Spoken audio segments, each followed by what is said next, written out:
Welcome everyone to Gamers Breakfast. What? Nope, nothing. I didn't know you were just you had like no setup, nothing. You're just like right into it. And I was gonna make a joke, but nope, you're right into it. I was trying to shut the fuck up, and then you mentioned something. So you know, I ruined the opening this week. I'll take that. I did that. I ruined it. I should probably stop playing Animal Crossing. I'll go ahead and stop doing that. Just well, it's not Minecraft this time. No, it's not Minecraft this time. Yeah, I'll just put all my brain power into this now because I fucking need it. All right, I'll shut up now, Skoy. Okay. You do the thing. Oh, hello everyone and welcome to Gamers Breakfast. We got with us today myself, SkojSkull. We got Jalbagel. We have our special guest today, Ceph0Rend. Welcome. Hi. I was almost gonna say it. I can't say it. I can't say it. I was gonna say it. Yeah, well, you're the coward now because you did threaten to say it. No, yeah. Put us in your mouth. There we go. It's not the catchphrase. It's not the slogan. We could. Oh, you recommended it. I did not. He's waking up, everyone. He's waking up. It's fine. I had to be up. I was up at 7 this morning to go to a job site that I had to ultimately cancel because all they have to do is just tell me a day that no one will be there, so I know that the drinking fountains and the water faucets won't be used. And sure enough, there's a huge fucking church event going on there. Once again, church ruins everything. That's what I said. Okay. Good start. Ooh, right. Ooh. But Ceph0Rend, welcome. Tell us a little about yourself. We know you play a lot of Monster Hunter and Final Fantasy, but yeah, what would you like? How would you introduce yourself? Welcome. I'm Ceph0Rend. I'm a Monster Hunter streamer. I've been playing a lot of Final Fantasy as well. I did manage to mentor Skoj a bit during his first steps into 14. He loved it. From what it sounds like. It was great. Very recently I did finish a big grind. Now I'm just taking a little rest from it, and I thought, hey, you know, it's a good time. Oh yeah. Hell yeah. And you do back like into 14? In 14? Yeah, I do play 14 a lot. No, like, yeah, that's what I was asking. Like, it's a good time to like you're jumping back into 14 now. Yeah, I'm jumping back into everything. Oh, I need to catch up. I need to catch up on stories. I need a re-prep for 14. I've been catching up on my backlog again. There's a lot going on right now. There's a lot. Yeah, I'm glad you're getting through it though and everything. It's nice. But yeah, you actually like walked me through my first steps into 14 because I've been overwhelmed with the game since I've been seeing you, Jingo de Pecco play it. So I was like, all right. I grabbed you. I was like, get in call with me, please. I need help. And yeah, that was. It's a bit harder now since I'm practically 3 hours behind from that usual time, and that was at 7 in the morning when you called me. So it's at 4 now. Oh jeez. Yeah. Time zones. Time zones. Sometimes I wish the world was flat, so there's just like one time zone. That'll be nice. Wait, it's not. No, it's not just like a big pancake and the top is always one time and the bottom's the other time. It's a D20. It's like a D20 dice. I wish. That'd be amazing. It's like a D20 normalize D20 world theory. All right. But yeah, I've been tired. I'm trying. Try to wake up, man. I've been going back into like all the games I used to play and all the games I played and all the games I was playing before I decided, yeah, I'm gonna finish those axes. Let's go. And yeah, I'm done. I'm free. You're free. Dobby is a free elf. For the people that might not know what it is, can you tell us about the axe challenge that you did? Yeah. So basically when Rise was first out, I didn't even know about the axes. And someone posted the axe on Twitter. I forgot who it was at that point. Was it Kanta? Maybe it was Gaijin Hunter or someone else. I'm not sure, but basically, I took one good look at the axe, and I was like, "Wow, this axe looks good." Then I looked at the description, the flavor text, and it said, he basically goes around saying if you collect 1,000 of these, you can get a wish. And I thought to myself, it'll be hilarious to have 1,000 of these just to make a wish. And that's really how it started. I thought it'd be hilarious to do. Hell yeah, that was really cool. And then you upgraded all of them recently, right? Yeah, all of them. Upgrading them took a lot less time, for sure. I can imagine. So what did it entail to make just one Switch Axe? So one Switch Axe, just to make it requires, I think, 2 Almudron mud, which you can get from Shinies. 2 Volvidon, I forgot, was it shells or something? You can just kill Volvidon for that. 1 Acnesom crest and 1 Kamura ticket. Usually you'd get Kamura ticket in like batches from 1 to 5 from just doing village quests. I pushed it a little bit beyond its limit and gathered 1,000 of those each. Yep. Jeez.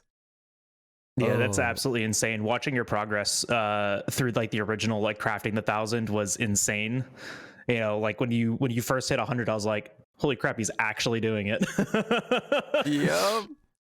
A lot of people didn't think I was doing it. A lot of people thought I was like, oh, he's probably just gonna do 100 and just give up. And I guess I proved them wrong. My God. If you guys don't know Ceph, he's he takes challenges, he says things, and he goes with it. He doesn't just like just say things. He's just like, I'm gonna make 1,000 Switch Axes. Like, funny. No, he's it's amazing. I mean, if I don't push through with it, it won't be as fun. Oh, yeah, exactly. Content. The C word. What is the biggest and weirdest challenge you've done? Because you've done a lot. Honestly, I don't know. I mean, I've done the limit breaker last year. That had a lot more funny numbers, that's for sure. What was because that? Because I didn't play the PC file as much during base world. I was more of a PS4 player that time, for good reason too. I decided, hey, you know what? Let's go. You know how you break master rank from 99 to 100 by beating up Nergigante? I just didn't. I broke from 99 straight to 999 in one go, and so many people and so many people who weren't following me that time thought I was hacking. There was, I think, one person in the comments because at Monster Hunter retweeted that. And someone mentioned that, wow, is this what the official channel is doing? Retweeting hackers? Oh my God. Cool. And yeah, I did that every single day. I remember eventually that process. we just sped up. That was, I think, I wouldn't say that's my weirdest one, but it had a lot more funny numbers because since I didn't play it as much on the PC, I started off Iceborne with like Hunter rank 100 something, compared to my PS4 save where I started it at 999. Because of that, I managed to get the most elusive Master rank 69, Hunter rank 420 screen. And that was like, oh wait, yeah, oh, you that did? was like, yeah, I did. That was one of the best moments last year. I remember that. Oh my God, that's actually sick. I had such a disgusting laugh. Was it planned or was it like unintentional? Semi-intentional, semi-planned. Okay. I saw it like I saw it like, oh, I can get 69 420s. Sure, I'll do that first before breaking my Hunter rank. yeah. It went viral on Reddit too, I believe. Yeah, because like people were just like going crazy about you hitting 99 from 99. They were just like, wait a minute. So many people thought I was hacking for that. I can imagine, because people don't know you. They're just like, he's hacking. It's a huge time sink for like to legitimately think anyone did that, but you know, Ceph literally streams when he does this stuff. Like you can see the effort being put into it. It's not like it's you know, done behind closed doors or anything like that. If I didn't use my my rig, I mean I did use a dog rig last year. If I weren't using the rig, you'd see my eyes are already dead. I'm so tired. I just want this to be over with, but it's almost there. Oh, and you sound like a speedrunner too. I just want my PB. I just want it to be done. I want to go play other games. I want to see other things than just Rotten Vale. Oh god. Over and over again. Over and over again. Since that was the so last year I found out that doing the crown quests gave you like 1.5 per clear. 1.5 hunt rank bar per clear. And at some point a friend and I, Sierra Symmetry, if people know, we managed to cut down per clear time to like 7 minutes for 5 monsters. Wow. And so we were using that to like hunter rank grind, and it sped up my grind so fast. I could go maybe 50 a day or so, 50 hunter ranks a day. Damn. And it just finished up in a week. That's crazy. That is insane. I mean, I guess I think it's kind of like speedrunning in a way. Like, I mean, after a while, right?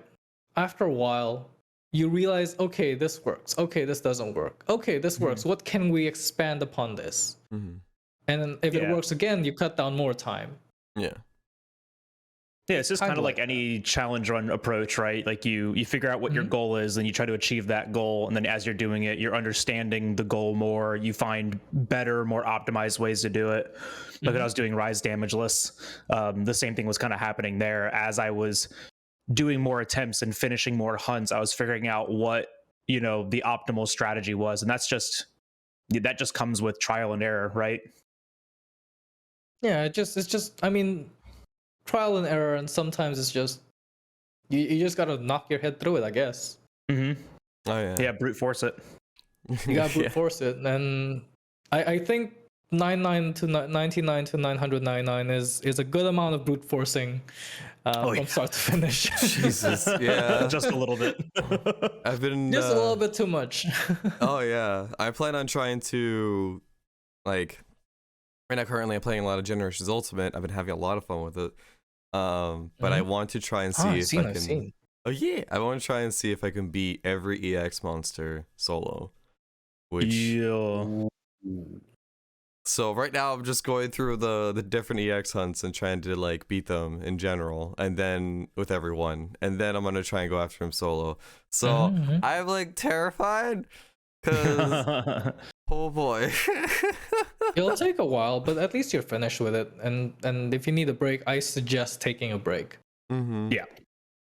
Amazing. I'd say amazing things happen once you take a break.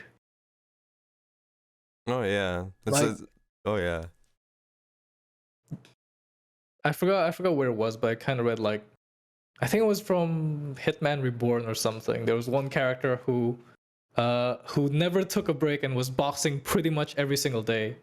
Oh my gosh. And basically when they brought in like all the little mentors and whatnot, the first thing his mentor told him was, okay, you need a rest because your muscles have been straining themselves beyond inhuman points. He was told to rest. He came back up. He punched a giant boulder. It cracked in half or something. That was like years ago. Jesus. My God. Yeah, amazing things happen when you take a break. Oh, definitely. Like when I've taken a break from, even as like when you're a kid, when you fight against one boss that you've been trying to like go at against for like a while in any game, and then you just like, I can't do it, and then you take a break and go back the next day, and you just beat it the first try sometimes. Yeah. You're just like, why could this be yesterday? Why wasn't this happening yesterday? Exactly. Why was I having so much trouble? Yeah. I'm guessing from this point that will be Skoy's reaction when he finishes like all the EXs at some point. Oh, yeah. probably. But Yeah, I'm take a definitely break the if you same need to, way. dude. I'm definitely the same way. Every time I take a break from speedrunning, the first day back is a PB. Like always. It's insane. So I'm considering taking the break here soon because the game's been super wearing me down, but yeah, I'm kind of greedy and I want it. Once you're back, you'll like cut down by like 5 whole minutes or something. God, if well, not at this point. I want like a minute. That's my goal right now. My goal right now is 20 seconds. I just need to save 20 seconds, and it's the easiest thing to do. I just can't do it.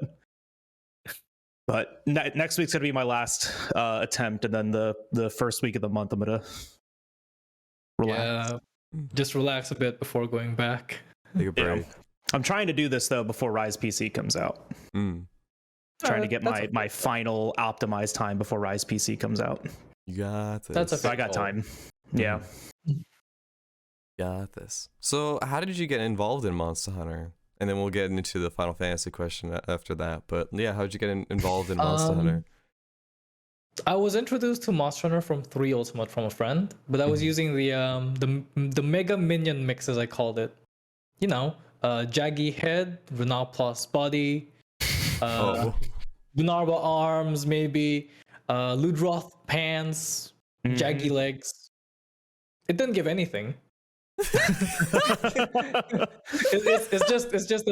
just a mega minion medley mix, and that's it. It just uses all the minion monsters. It doesn't give any skills.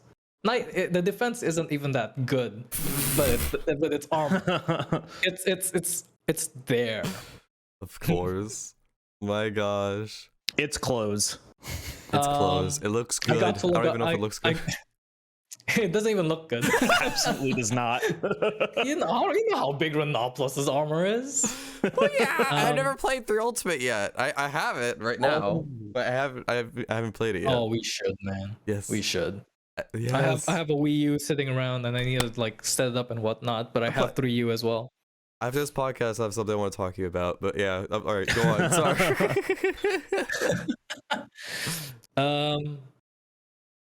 But I left it after maybe Lagacrus, because it didn't really interest me as much. I had to go back to 3U, like further down the line. But basically, 4 Ultimate got released. I had a few more friends that time that played Monster Hunter, and they all went like, "Ceph, come play Monster Hunter with us," and that just started from there. Yes.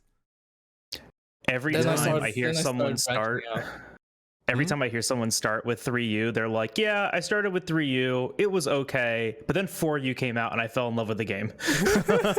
It's the same story every single time. I don't know why, but 4U just clicked. It hits so well. It hits so well. Yeah. All the vibes, all the music, all the fights.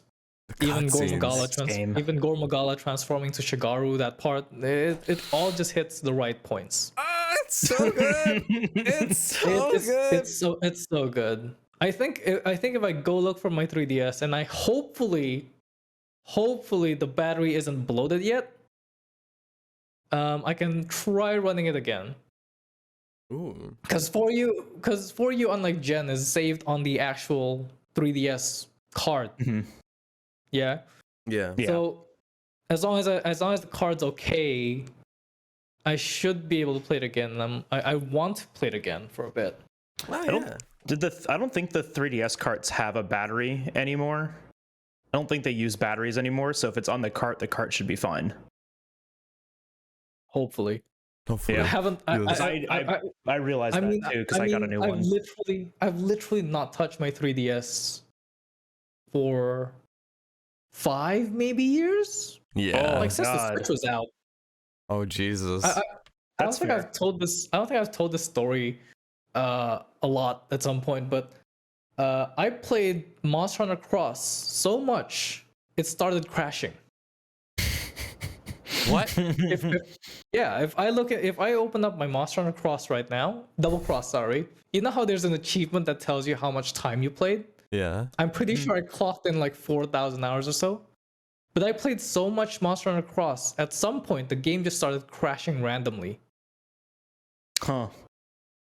I wonder if it has to do with like the saved memory on it. Like maybe you have too many items, or like too much zenny, or like your box is too full, your your equipment's too full, something like that. I wonder if it's or literally just all of it, or all the above.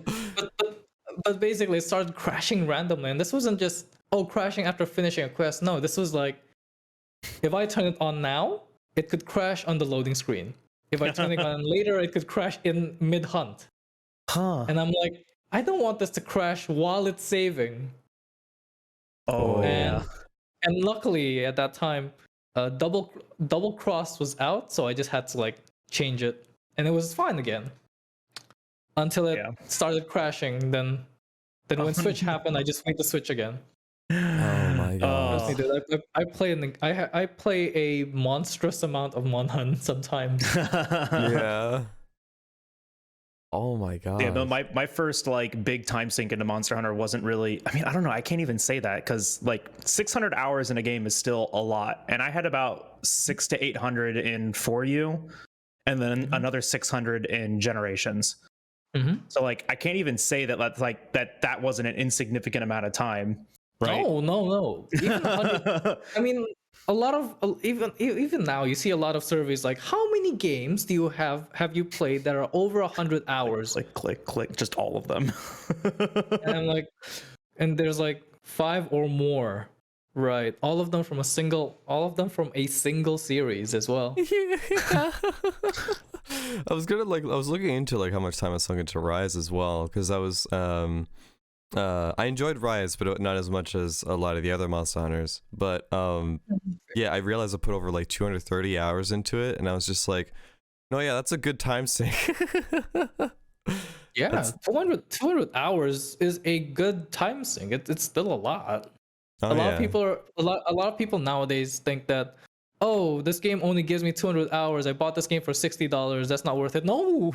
Oh my god. 200 hours. That's a lot. That's essentially 10 days of playing nonstop. Well, not 10 days, but yeah. That's about 10 days. I think with Monster Hunter though, like the problem is that a lot of people's expectation was World 2. Like especially when it came to Rise, because like let's be honest, like the reason why this conversation is brought up, like the reason why we're thinking this way is because of people's expectations with Rise. You know, like a lot of people were new to the series, dumped 600 to 1,000 hours into the game, and for a lot of people that was their first time doing that with a video game. Yeah, definitely. I can say World was my first game that I played over 1,000 hours of, and I used to play competitive Pokemon VGC. Like and never like did like hacked cartridges or hacked consoles or anything like that. So like I bred everything manually. I played in tournaments. I did all that stuff, and I still only had 600 hours in Pokemon X and 400 hours in Omega Ruby Alpha Sapphire. Right? Cumulatively, yeah, sure, that's 1,000 hours, but that's over a 4-year span, right? For World, I don't know about you guys, but for me, casually, I had a little over 2,000 hours. Same. And speedrunning now, I have about 2,000 hours. Yep. So like exactly, it's a massive time sink, and a lot of people, and this is, I mean, in a way, it's I see it as a really good thing. A lot of people like to gatekeep. I'm not one of those. I'm more of if there's a monster and people, and this is completely new. If there's a monster and it's completely new, I want people to go in and suffer, because that went down the dark path. But that went down a pretty dark path. Rewind it a little bit, reword it a little bit. I want to really see people suffer. I want to see. Well, it's not really suffer. I want to see people experience it, and sometimes the most organic experience is seeing, damn, that thing killed me, but I saw a safe zone. Yeah. I'm going to try to get to that safe zone. Then you see them do it, and they don't die, and you see the joy in their face, like, eureka, I did something. Yeah. I did something good. Then they get killed with the next attack. I did it. Then it's like you see it all over again, and that's like the fun thing for me to see, really. Mm-hmm. And this was a lot of people's experiences with Monster Hunter. What were we talking about again? Whatever you want, man. Well, we were talking about like our world's honestly great. I love how exposed the world was to Monster Hunter World.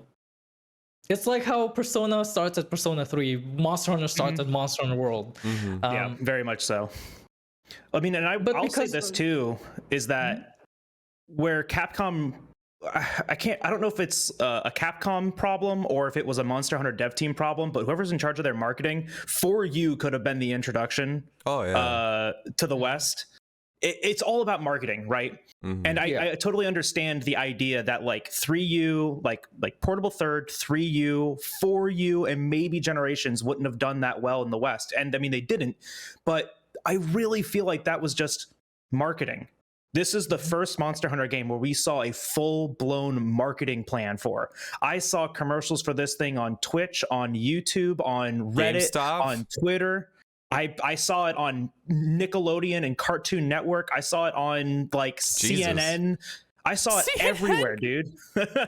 Yeah, I even saw it down here. Everywhere.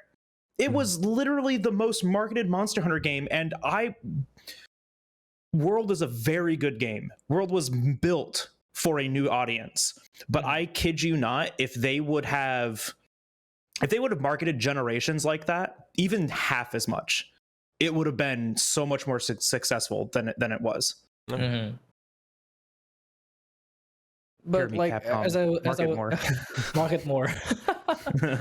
As I was saying though, it's like a lot of people's exposures to World. They're used to, okay, every 3 months we'll get a new monster. Every week we'll get a new armor layered weapon and whatnot. Every 2 months we'll get this. Every year we'll get this. Every season we'll have a season festival and whatnot. And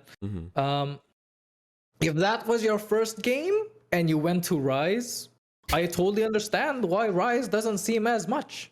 Yeah. Because it wasn't made to be as much. Let's be honest. World is massive. It is right? Huge. It's massive. A huge game. No, Rise isn't marketed as that. Yeah, it's not. I keep thinking this though, is that there is no longer a necessity for the two Monster Hunter teams, in my opinion, at all. Because what's going to keep happening is that we're going to have this cycle of a incredibly popular Monster Hunter game, the World model, and then a not as popular Monster Hunter game, generally disliked Monster Hunter game, the Rise model, right? And it's going to keep going back and forth of this, but us as us as Monster Hunter veterans, right, or at least people that are exposed to this understand the differences in the intent. The game. Don't say that cursed V word. Oh yeah, not in front of my face. You need to get the frown model now. Oh yeah, I do need to get the frown model. The angry duck model. No, but but you get what I'm trying to say here is the people that at least have the experience with the former titles, right? Because we played those on release. Like we played things like 3U and 4U and Generations. We had the experience from the main team and the mobile team, and we saw those differences in the games back then. And so when one team did something differently and it was successful and the other team adopted it, sometimes it worked really well and sometimes it didn't. And this is the exact example of it not working well for a team, because I mean, they even said that Rise's development was pushed back because they wanted to make the seamless maps. They wanted to get rid of transition zones for Rise. It was also originally built COVID as well. Yeah, that as well. But it was originally built with transition zones in mind. And they saw how successful that was in World, and they're like, okay, we need to make this work. And they did a very good job. Yeah. But I think part of that too is that they kept adopting other things from World that were really successful because it worked as well. Yeah, because it worked in World, but it doesn't really work that well in Rise, in my opinion. Like the especially for something like the Switch. Like, and this is going to sound like Jalbagel hates the Switch. Switch is amazing. I love my Switch. I like my 3DS more, but I love my Switch. I have two Switches. Okay, so I at least like it twice as much as anyone else out there that only has one. But I'm offended. But I'm kidding. I only have one. If you take a design like World, because let's be honest, Rise is just World 2, or like World Junior. It's World Portable. Portable. There it is. I like that. I love that. Portable. Yeah. So, but like that's when you have things that are like moving around this fast and monsters interacting with in the ways that they do, and just so much happening all at once, it does not translate well to a portable gaming platform, because that's what the Switch is. It's both portable and home console. And it doesn't translate well, especially when you run it at 30 FPS and your iframes are only 4 frames. Who decided that? Oh God. 4 iframes. Ugh. Oh, so anyways, I think they need to abolish both teams. Just mush them together. Oh, that'd be nice. And make a big World game every 2. 4 years. Exactly. And every 4 years. One game every 4 years. Give it a 2-year life cycle, or maybe every 3 years, right? Give it a 2-year life cycle, and then 1 year of it just kind of dying, you know? I wouldn't put it that way. I was about to say like 2-year life cycle, then straight up give it the G rank version, a master rank, that, G rank version. I mean, I really liked. A lot of people didn't like the DLC idea for World, and I don't really get that. What do you mean? Because DLC? like the expansion with Iceborne? For Iceborne, yeah. A lot of people didn't like that because they didn't want to pay for a DLC. But like, I feel like that opinion comes from the people that don't understand like how this game is designed. Video game boomers. Okay. Yeah. Doesn't like veteran, but openly use video game boomer. Got it. Okay, so you're telling me people would rather walk to a physical shop, purchase a game that is literally just the game you have. Go on. Times 1.5. No. And people would rather have it for free. I mean, that was a lot of the gripe that I heard around Iceborne DLC, was that like, well, why am I paying for an expansion to the game that should have already been there? It's like 100%. Now when we did it, we noticed that it was a whole new game. Like it was just an entire other game plus more, because it's just like. And this is where you see the people who are new to the series and people who are not new to the series. Yeah. Oh yeah. This is the vocal minority that we always talk about in gaming communities when people say this is relevant.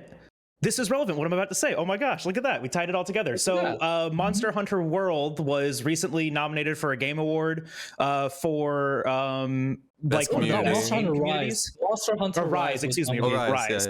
Yeah. For you know, like good, it was nominated for like good game community or something like that. I know nothing about it, obviously. Best game community. That's what it's called, I think. Let me just look it up while you talk. Oh, yeah, definitely. So I'm really excited for that. Then this is what a lot of people are talking about when it comes to this, is that like everyone's going like, well, but it's one of the most toxic atmospheres, and like, well, people on Reddit are mean to me, and like you always see like these toxic comments on Twitter. It's like, yeah, because you're curating your experiences to the negativity surrounding the game. Dude. This is in Reddit and Twitter. The other day as well. This is literally what I said the other day on stream as well. Like, if you're Monster Hunter, if you're following people who are playing Monster Hunter and they are very toxic, and you've noticed that they're very toxic, you're following the wrong people. You are following the wrong people. You are following the wrong people. It's the same thing with every other gaming community. Like if you look at if you look at every other gaming community out there, like it's gonna be the same thing. Call of Duty, holy shit. Fortnite, fucking Pokemon. People complain about the graphics of Pokemon every game when they grew up with pixel graphics. It's in the game. They could literally make a list. The Pokemon community could make a list of these are the things we want in the next Pokemon game. Give it to Game Freak. Game Freak would do exactly that list, and they'd still find something to complain about. Still, I've seen wow, you did everything that we wanted. Shit game. Some people are just very nitpicky about things, I think. Yeah. Oh yeah. I've seen that one. Have you seen that one post where I think it was Crash Bandicoot, where when the game was about when they had the games coming out again, right? Yeah. Someone, and this is like the dumbest nitpick I think personally. Oh, so boy. you know how Crash Bandicoot has a jumping animation, right? Yeah. That jumping animation is 1 frame late. And someone on Twitter complained about it. I'm like, you won't even notice 1 frame late. If you play on 60, you won't care about that. Your crash would already be mid-air by the time you realized it. And with everything going on, you won't even notice that 1 frame. It's just I guess it's just like people like to be angry for the sake of being angry, and I'm at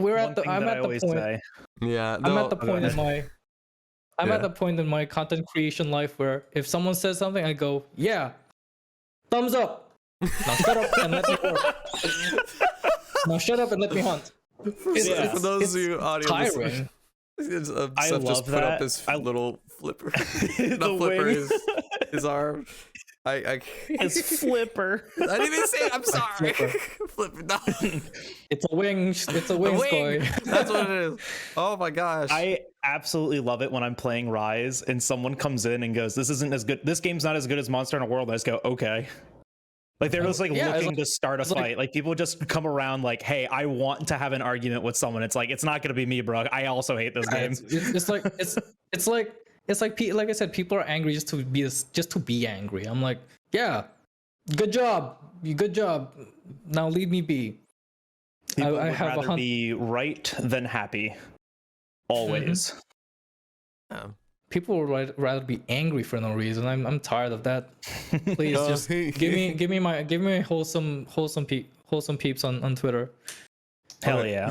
But going rather than like of course the game's not perfect. No, yeah. We all know that. We all know that the graphical things on Rise isn't as good as World. We don't have to be pointed out about that. No. But like we don't have to fight for it. No. It's really funny when people like argue on their own opinions, where it's just like it's like this is the worst Monster Hunter game. It's like, okay, cool, it's my favorite. Go on. Okay, cool. Yeah. Okay, cool. Good opinion. And like you just continue on. I'm at the point in my life where if someone tries to go on an argument with me, unless it's actually worth arguing. Yeah. You know, some things are actually worth arguing. Honestly, I just don't friggin' care. Oh yeah. If I cared about it, I wouldn't be finished. Yeah, there's no point. You're just gonna make yourself tired. Oh, exactly. It's a waste of brain juices. I'd rather keep my brain nice and rested. Oh, absolutely. Yep. With Monster, though, I'm really excited for that tweet though, that they were nominated for those different things. It was like it was either one of them was community. They were nominated for another thing as well. It was like Nintendo. It's like Nintendo. Yeah, best Nintendo Nintendo game. Best Nintendo game. Yeah, and I'm really I'm excited for that because like it was one of their. It sold over 7 million copies just on the Switch alone for Monster Hunter Rise. Yeah, now, it's probably gonna sell even more. Is that like best Nintendo game that isn't like best Switch game that isn't like published by Nintendo? Because like I can honestly name at least 3 other games that, well, or is it just like that came out this year? I need to see top 50. Rise is top 50 right now, right? Or is World is top 50. World is top 50 of like games in general. Was it just like games? Yeah, games in general. It's like tied for. It's like a 4-way tie for 50th right now. That is insane. Ooh, that is insane. Literally millions of copies sold. I bought 4 of them. I don't think Monster Hunter is that niche anymore. Well, Monster Hunter still is. I think Monster Hunter stopped being niche with World. I think that because if you think about it, that was their goal for World, to make it stop being niche. 4U was still niche. Gen Ultimate was still niche. World brought it for everyone, and that's why a lot of people were exposed to that as their first Monster Hunter. Yeah. I think the interest for Monster Hunter is there, but as like an active game, because when I think of niche, I am literally comparing to games that are popular every day, right? And like Twitch, I still think is one of the best metrics to go by for that. Looking at Twitch and seeing what is the most popular game today, and like the fact that it's like usually Fortnite, Minecraft, and GTA, and World still struggles to have 1,000 viewers a day. It's hard to not call at least the game actively right now not niche. Even in its prime, like let's look at the metrics like 2 years ago. On a good day, it would hit 2,000 viewers. And so I still look at that as like an incredibly niche thing, but at least the world knows that Monster Hunter exists at this point. Oh, absolutely. Yeah. Like I've had people there's interest for it. When I used to work in Amazon, it's been really fun because like I would go by random people sometimes and they talk about Monster Hunter. I'm just like, hello? Oh, you're talking about what? Yeah. Now what we really need is people to be talking about 4U. That's what we need. I can highly agree. Already, I got my 3DS right here. Let's go. You guys ready? Yep. Let's do it. Let's go. Oh my god. I don't have my 3DS with me at oh shit. I need, like I said, I haven't touched my 3DS for at least 5 years now. It's a requirement for the podcast, and you bring your 3DS. Oh no. The podcast. Yeah. You have to bring your 3DS. I gotta look at it in the other pond first. The other pond. I gotta look at it. I gotta go find it in the other pond first. So. You got I didn't quite bring it with me. There's my copy of 4U.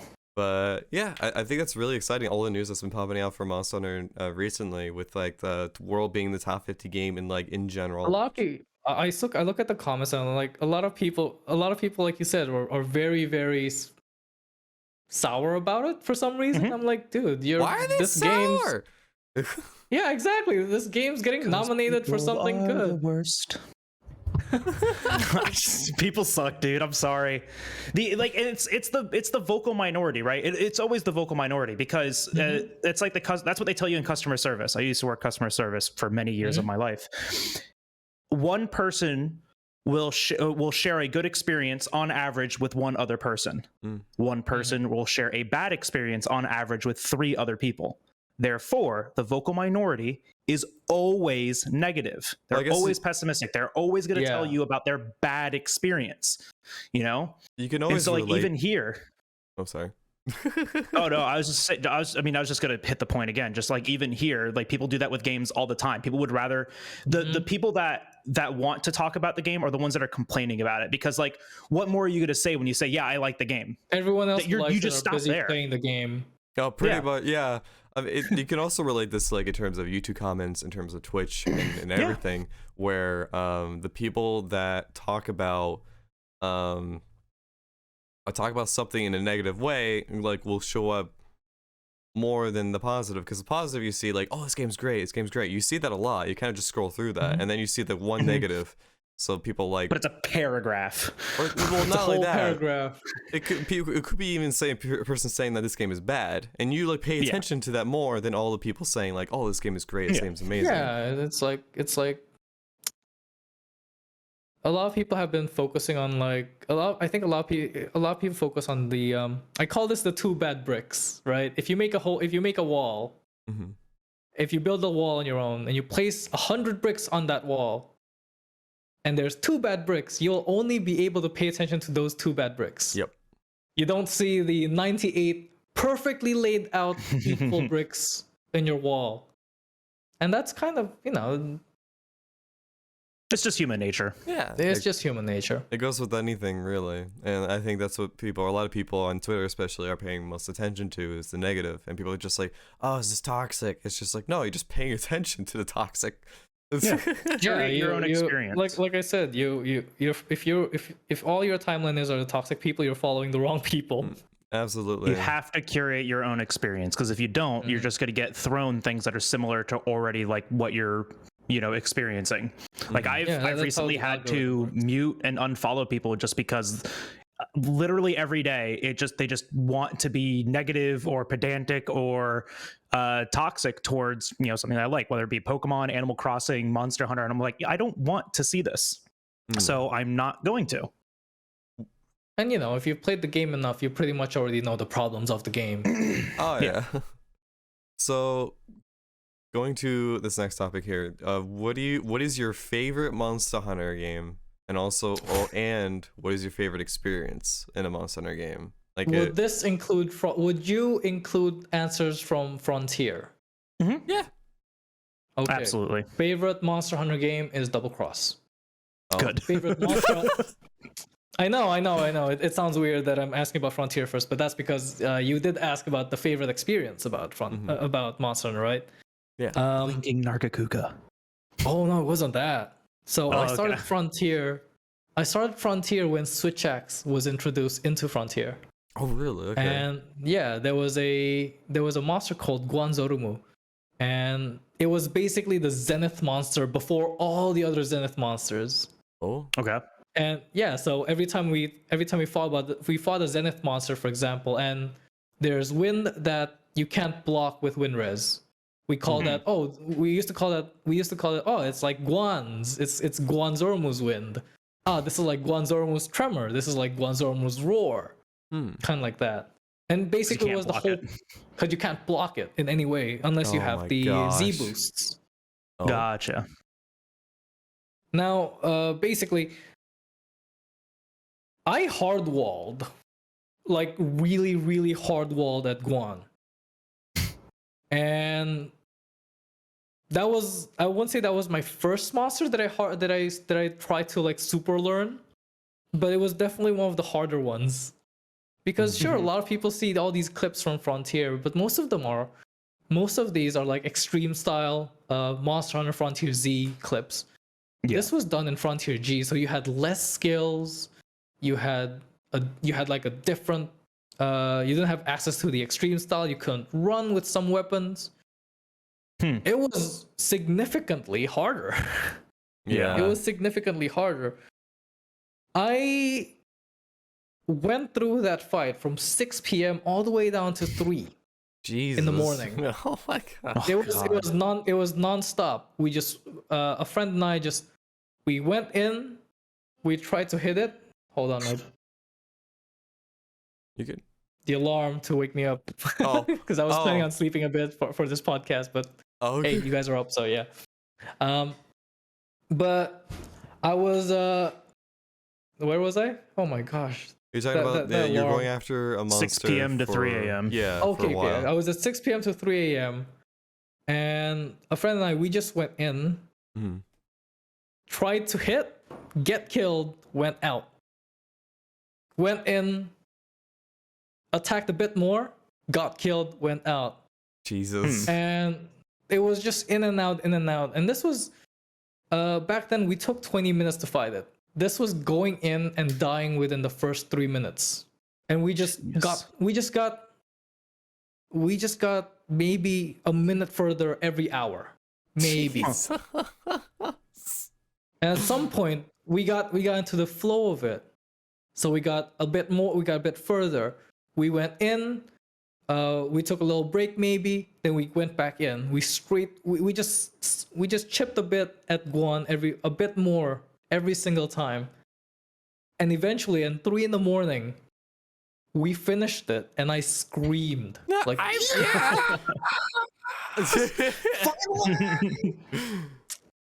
Oh my god. He also told me he screamed as well, and that was like the first. That was literally the first hard-walled monster I had to see. Hell I have to meet. Wow. That's awesome. And ever since then, it's also my favorite monster. I don't know if it's Stockholm syndrome or just because it's such a good fight, but a little bit of both. Yeah. maybe a little bit of both. But the song is probably the most. The song is pretty much the most. It's my favorite fight That's in all of awesome. Frontier. It's not the hardest. It's not the most. It's not the most mechanically elaborate or anything. But it was fun. Yeah. It felt after a while. It felt like a dance.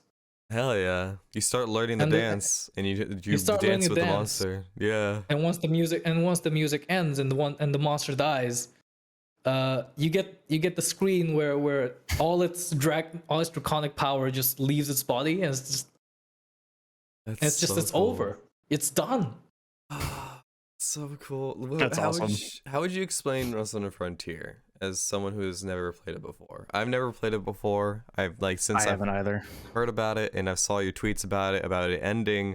I've been wanting to get into it, but it was ending. Like Frontier was an experience I wouldn't trade for anything. Yeah. This duck comes from Frontier, basically. Yeah. That's awesome. Yeah. You had these. So we have Poogies, right, in Monster Hunter, and Kahoots in Rise, and Moofies in Generations. They had ducks, basically. We also had Poogies in Frontier, but if you played the old Sonic games, the ducks are closer to a Chow Garden or Tamagotchi. Okay. Like, you had to feed them, you had to play with them. The Poogies you can actually send to battle. What? Let's go. Wait. I'm not. You can send them to battle to get extra stuff. So let's say I cut off the tail of Zinogre. My Poogie can pick up an extra tail. Oh hell yeah! Jesus. That's sick. So it's actually really good for grinding. Yeah. There are also the hawks, which are basically like these dragon birds that helped you in battle. They could help you. They could break you out of like snowman status. They could break you out of sleep. It was pretty darn cool. They could also attack, but after a while, their attack, they never got updated officially. So they went from a offensive role to a support role as the game went on. Gotcha. Yeah, That's what people were comparing that Kahoot costume to, right? Yeah. Yeah. There's like a little draconic Kahoot costume, and people were like, "Wait, is this the thing from Frontier?" It's not quite, but it was pretty damn close. Quite. It was so close to it. I actually got it very recently too, and like, wow, this is actually a lot closer to what it was. Jeez. But yeah, the ducks were more of a Tamagotchi thing in Frontier. But Frontier as a whole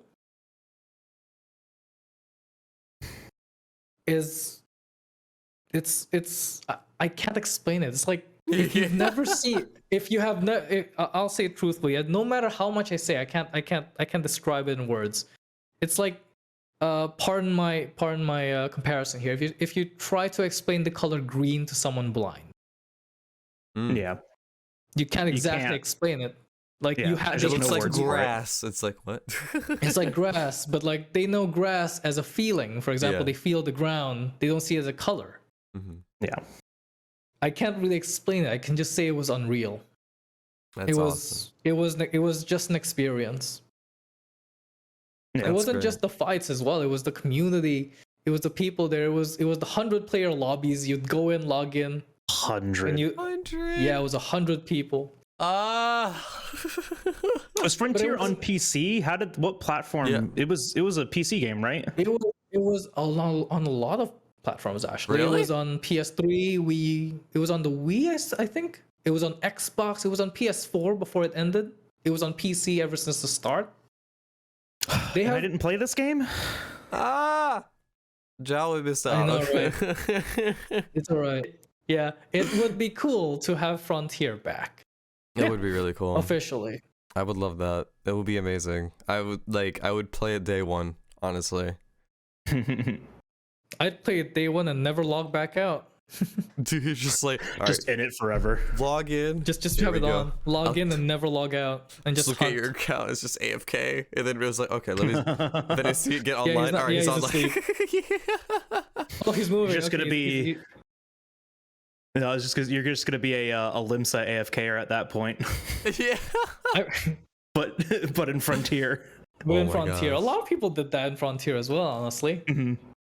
I mean, you have a 100-player lobby. I could only assume you'd have a lot of people AFKing in it. Oh yeah. Have you guys ever used like an auto clicker in a video game just to like grind up items and stuff like that while you're out in school or anything? No, I'm not a gamer like that. I do that, but manually. Oh, manual. The manual auto clicker. Ah, yes. The manual auto clicker.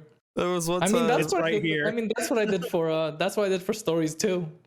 Oh I got the early copy of Stories 2 maybe a week early from the community badger.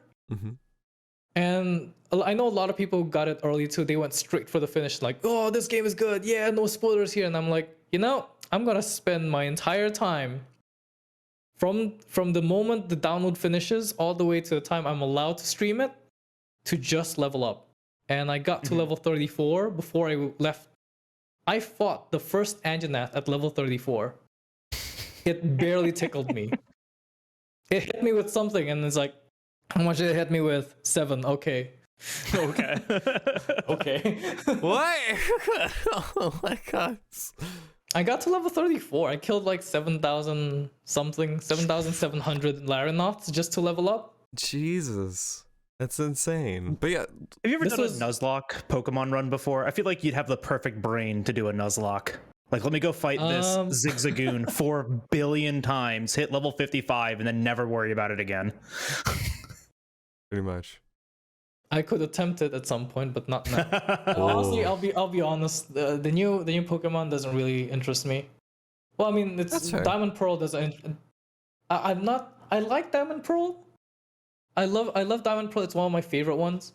But having it remade, I'd rather just wait for a new Pokemon, like a new Pokemon area, new Pokemon game, than just a remake. And Arceus is coming out, which actually looks like Pokemon Monster Hunter. Unironically, looks like Pokemon Monster Hunter. I thought it was, oh crap, slightly more open worlds. We got hills. You go to a Pokemon. It's gonna be like Pokemon Sword and Shield. You meet a Pokemon and you walk to it and you fight it. That's it. That's my initial idea of what it was. There was like a clip. Then they posted the clip of the researcher, the researcher and the Scyther and the Scyther evolution. I'm like, Cleavor. There we go. Oh, it was like, dude, you actually had to dodge the attacks. What? Is this Pokemon? This is what I've been saying. This is what I said when they announced Arceus, is that there is nothing wrong with making gimmicks for an RPG game. Final Fantasy does it all the time. And this is the perfect way to make a enthralling experience in a Pokemon game as an RPG, because we got to get away from like Pokemon games are Pokemon games and get back to Pokemon games are RPGs. And this was the perfect way to do it. I'm very excited for Arceus. Like the fact that you have to do that. Yeah, it's so cool. It's just a lot of. I think that's what we all generally like. We all generally like something. If we like a video game, and we want the sequel to have the exact same thing as the first one with a twist. And Arceus is like, I didn't expect. I thought Arceus was gonna be another Pokemon game, but no, you had to dodge. Yeah, you had to be like in there with your Pokemon and the enemy Pokemon, and you had to dodge the enemy Pokemon attacking you while you take out your Pokemon and whatnot. And I was like, dang, that's a lot more than I thought. That's a lot. And it's exciting. and and I'm waiting for that as well. But yeah, I'd probably try a Nuzlocke if I get the chance to. I've never tried one before. Would you? But it just sounds like you have the perfect mentality for it, like being able to fixate on grinding on something. You know, having that ability to do that is really important in a Nuzlocke, because like I do Nuzlocks and I completely ignore the grind set, and then I go in and lose instantaneously. Oh, like I can't do Nuzlocks. I think if I put my mind to it, I'd be in the first gym by like 100 or so. Probably. But My friend did mind that. to it. Oh my god. My friend did that with Sword and Shield. He like got his starter. I think he did Sobble, but he was like, yeah, my first playthrough, I was level 85 when I fought the first gym, and I was like, oh jeez. what? How do you have the patience for that? But do you ever think you would attempt Sarah's and mine's Nuzlocke run of Stories 2?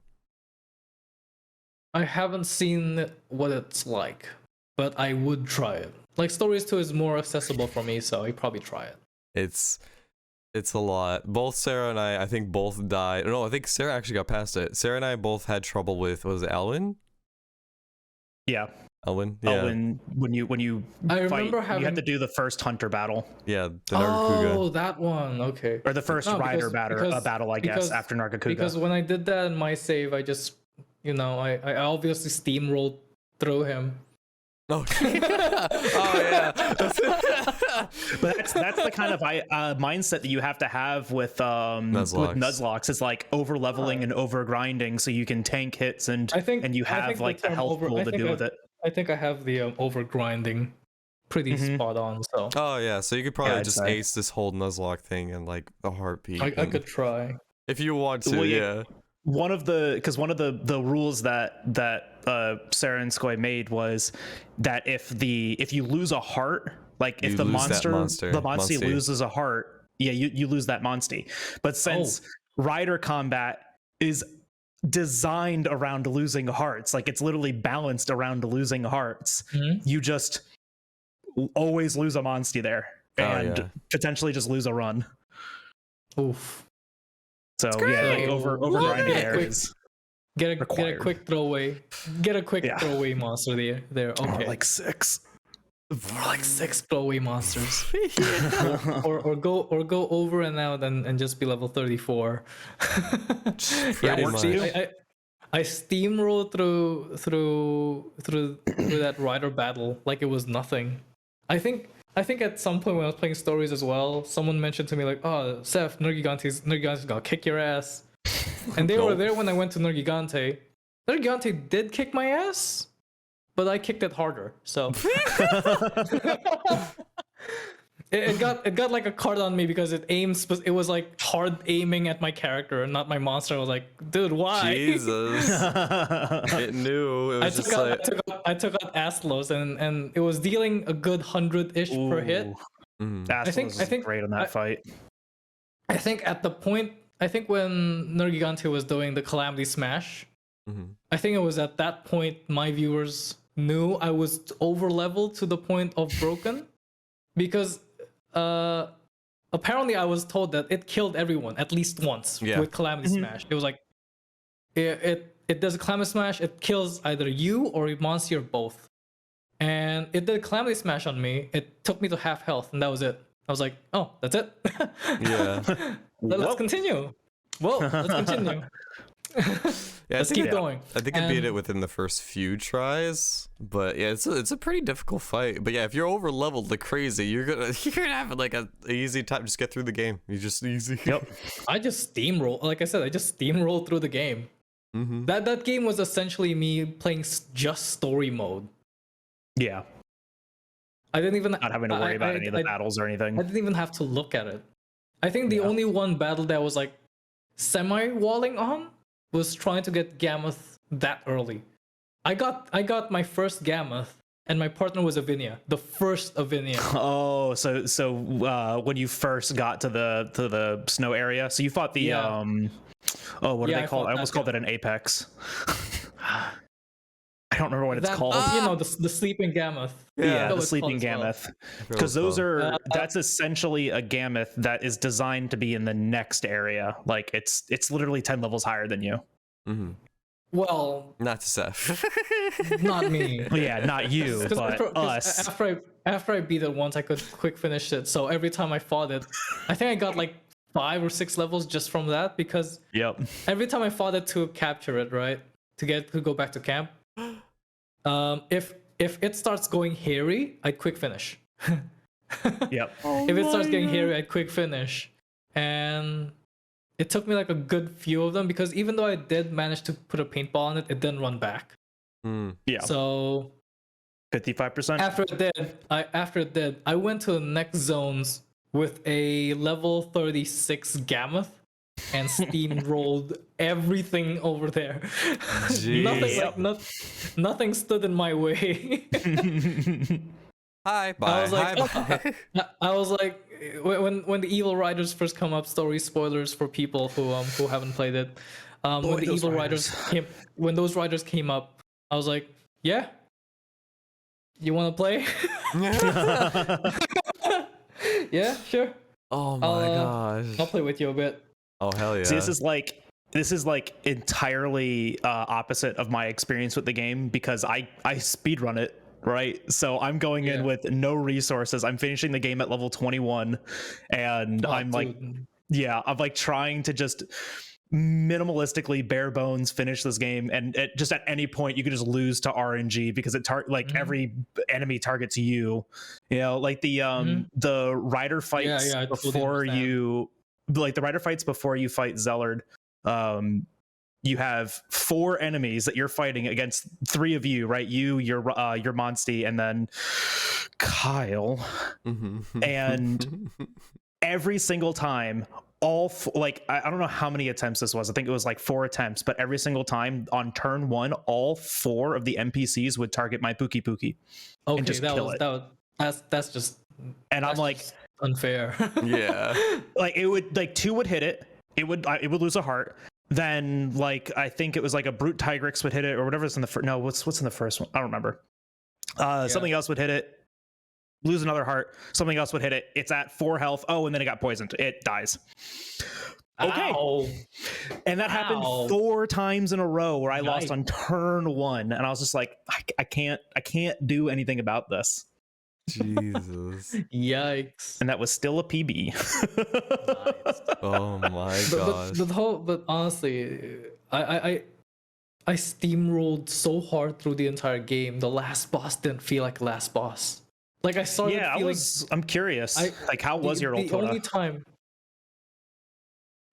Let me just say this. You know how Rathalos does a big attack before the Ultra fights? Yeah. Did you? Yeah. I fully evaded that. It aimed. Yeah. It was like hard aiming at me. I think I still have a clip of it, but it hard aimed at me. And every single time I just fully evaded it, because I was like using Narga gear or something. Oh. I just fully. Man, they're so good. I just evaded it. Ultra came up. I had to do the fight twice. Yeah. Because the game crashed. On the first time. No.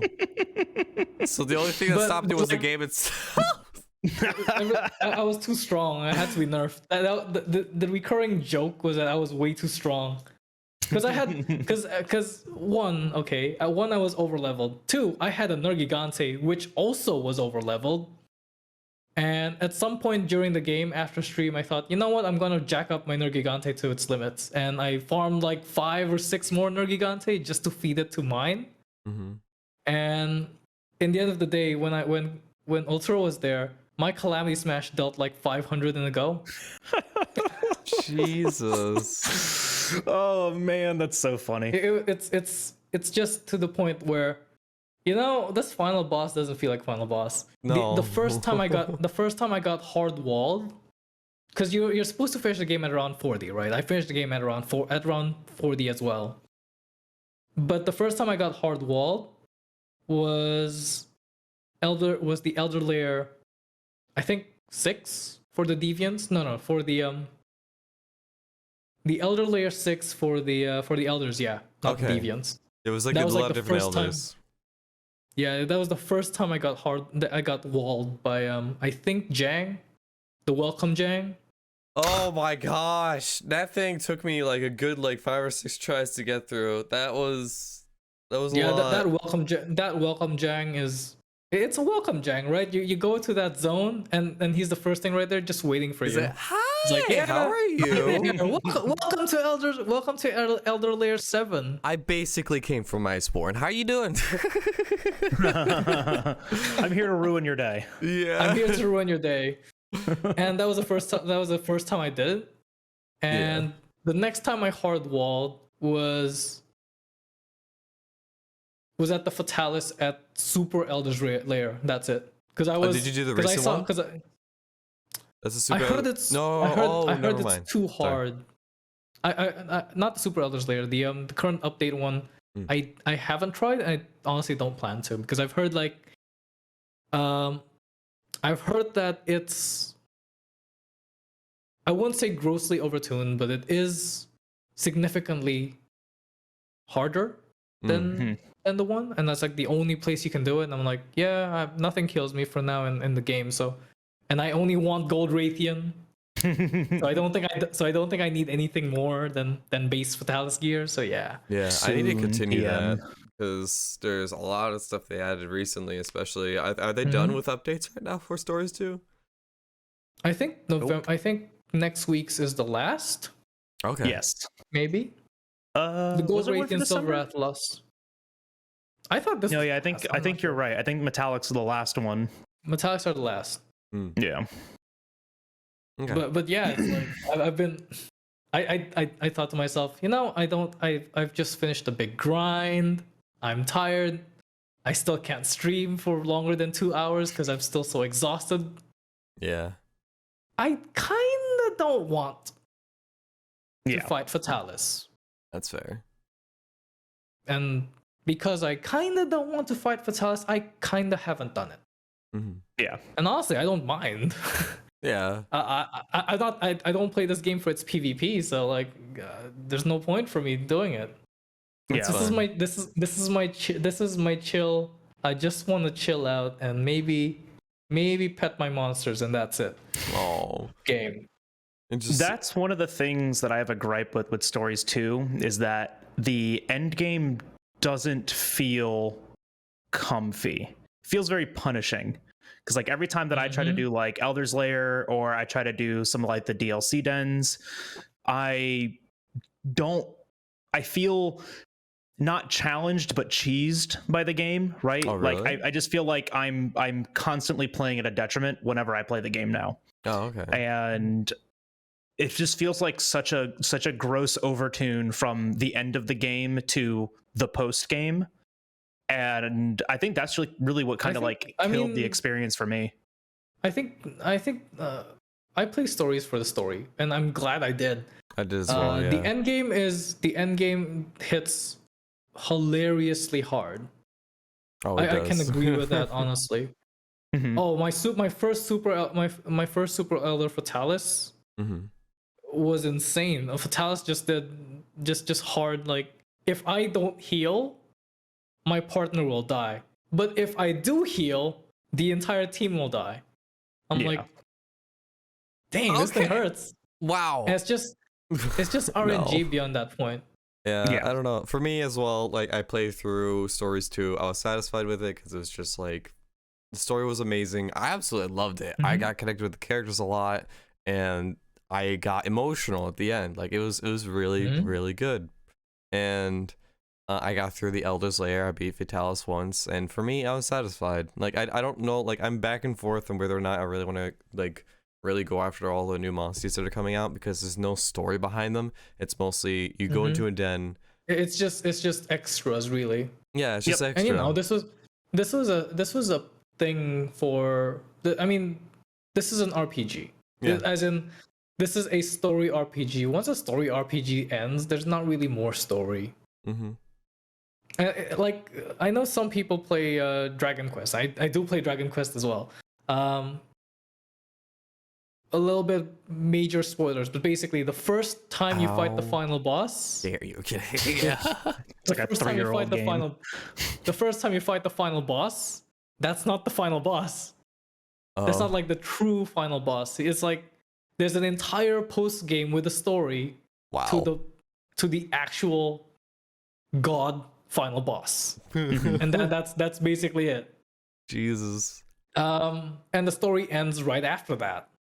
But beyond that, there's nothing else. Yep. Beyond that, there's nothing else. Same with stories. Once you finish the story, You're done. and you get to the end game, that's it. There's nothing else. Mm-hmm. I think it would have been fun if they added the DLC as like little story elements and like why are these deviants appearing? Like maybe Like a I don't know, like maybe not even story that. clip, Maybe or maybe a 2-minute Yeah. story clip. Just like I would Yeah. I would about say it. like a 20-minute like little just like side story thing to unlock like the repeatable quest would have been really good, where it's like like, oh, like here's Gameth, like maybe we can get like more backstory on one of the NPCs while we go do this, right? Yeah. That would have been fun. I'm asking I definitely I'm asking a lot, right? Like that's a huge ask, because that's like make more cutscenes, do more VA. Yeah. So like as far as like replayability, like I understand why they didn't do that. Yeah. Like I get why they don't do that, because that is a lot of effort for like a free title update. But as far as like playing a game and like the replayability of a game, doing that would have made more people come back to play story. I haven't touched any of the DLC, like any of the stuff that came out. I came back to Stories 2 with Update 2's like welcome update box, and yeah, welcome to Stories 2. Here's what we updated. It's Update 2. Everything. Everything. and something else. It was like then it's like update 3, 4, 5. Oh yeah, I love the culture off boss though. That was one of my favorites. I love that. It was a little weird. I've done it once and that's it. I haven't done it once and that. I've done it once and that's it. I just love the monster in general. Truthfully, Culture off gives me pretty bad. I wouldn't say PTSD, but it gives me pretty bad. It brings back pretty bad days in Monster Hunter World, where because I know I told you guys this, right? I play a lot of Monster Hunter. Back in World, most of my time is probably just in Kovitoroth. And a lot of people a lot of people. Well, firstly, it's good cash and it's good gear. Oh yeah. Secondly, I didn't really get so one of the strongest Kovitoroth weapons was Cure Ice. Was it? Cure Ice. I didn't get that until maybe a couple months before Iceborne. Oh, no. And I've been grinding it every single day this entire time, and like, why? Yeah.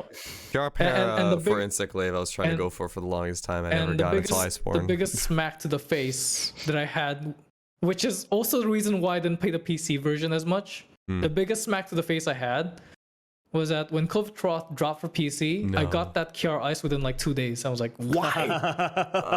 The same thing happened to me. And that literally scared. I'd say scared me off from the game, because I was like, yeah, I'm done with this. No more. I'm over it. Because it's just like in Iceborne, like having it both PlayStation and PC, I played it a shit ton on PC. That was like where my main go-to. And then the moment I hop into PlayStation 4, especially during Iceborne, the first Insect Glaive that I got for like the MR Kovitoroth was a Cure Para Insect Glaive. And I was like, easiest clap. I was like, I'm not playing this shit anymore. I'm not playing this anymore. I'm done. I'm done. Let's go home. I'm turning this console off. Yeah. And that was me for Cure for Kovitoroth. It's I don't know. Coming from Frontier, it feels like it's trying to emulate it. Personally. Okay. It's trying to emulate the Raviente runs and whatnot, and it just felt. It felt alright, but it didn't sit right with me. Okay. I never liked the original. It's like seeing attempt. It's like seeing a green stop sign. Yeah, it's like seeing a green stop sign. It's alright, but it doesn't sit right with me. I guess. Yeah, and that was Kovitoroth for me. Like because of that one time. Honestly, I got Cure Ice within 2 days of it, and I just didn't. Now I play the PC one more because my PS Plus is my PS Plus has expired, and I don't plan on extending it for a while, at least until they have good games and whatnot. So I'm playing the PC one again very recently. I just installed all my well, not all of them, the essentials of my mod pack, including the ducks. Yep. And Yes. and I'll be fair, after maybe 8 months at this point of not playing World, going back to World is actually pretty good. Yeah. And this isn't because, I'm tired of Rise, I'm bored of Rise. No, this is just because I haven't played this game in a while. I miss it. Yeah. If I were to boot up Gen Ultimate or 4U right now and I play it for a good bit, that's not because I don't like the newer games. It's just because I haven't played this in a while. I love this game. I just haven't played it in a while. Now I'm back. Yeah. That's like it's the Twitter logical fallacy that because you're enjoying something else. Yeah, because you're enjoying something else means you don't like this other thing. Have you guys experienced this on stream? Okay, you stream a different game. Yep. Then suddenly someone drops in saying, "Oh, you're not streaming this game anymore?" Did you quit I playing? agree, it's bad. I'm glad you quit playing it. Like, someone did that to me when I was streaming World at some point. Oh my god! I was like, "Oh, did you put? Oh, you're playing World now? Yeah, Rise is worse. Rise is a bad game. It's World is a much better game. Yeah, you should play World." I'm like, dude, I've been streaming Rise. I've been streaming Rise every single day up to that point. I've just played World once. Jesus, yeah, I've had people that come in and say, it's like, "Oh, you stop playing this game, or you stop playing that game." And it's just like, no, I'm just playing this right now. I still love that game. No, I'm just playing this game because I want to play this game. Yeah. I always get the oh man, World looks different today.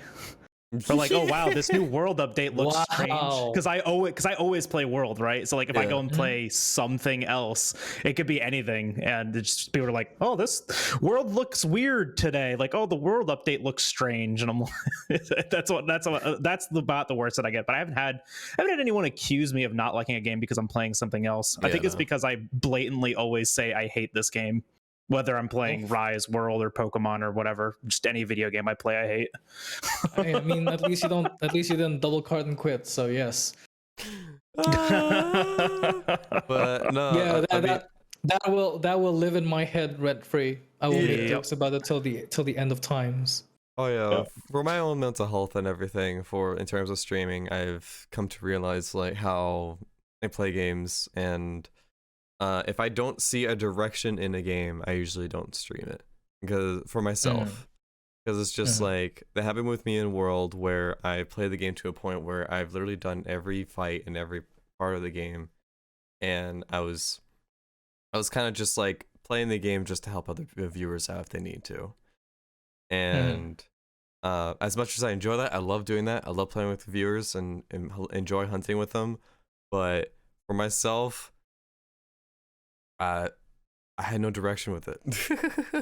Yeah, like there's a point in streaming where you just realize,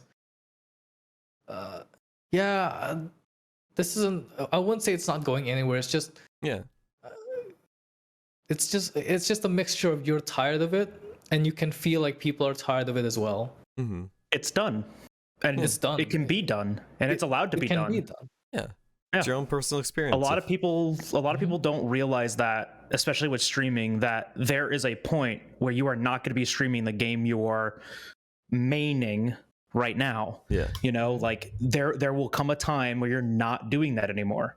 And it doesn't mean that we don't like the game. It doesn't mean we don't like the game. It just means that, maybe it just means we're done. It's just time. Yeah. It's just time. We're done. Yep. Oh yeah. It's like that can come from a multitude of things. The turtle from Kung Fu Panda. And how far people are done with it aren't always. It's not always the same. Yeah. A lot of people, for example, are done with Rise, right? A lot of people are also then they go back to World. Likewise, a lot of people are done with World and they go back to Rise, or they go back to a previous game. Also, I've just recently finished. I just recently finished Rise. Yeah. Yeah. Well, when I say I finished Rise, I don't mean I finished the final fight. I finished every fight. No, I mean I'm finished with whatever I wanted to do with the game. Oh yeah. I made 1,000 axes. I upgraded 1,000 axes. Then the only thing left I need to do is grind to 999, and like I can put that off. That can wait. My goal is still like January or something. I can still do that next month if I want to. Oh yeah, and you still have Sunbreak too. Like even if you didn't. And we have 99. Sunbreak. Yeah. Mm-hmm. Oh, yeah. yeah. No, I will hit 99 definitely. Oh, absolutely. Absolutely. I'm so close to it. I'm like 870 something. Maybe a good grind session for like a good week or so. Once I'm not burnt out. Yeah. Would be I'd reach it. But like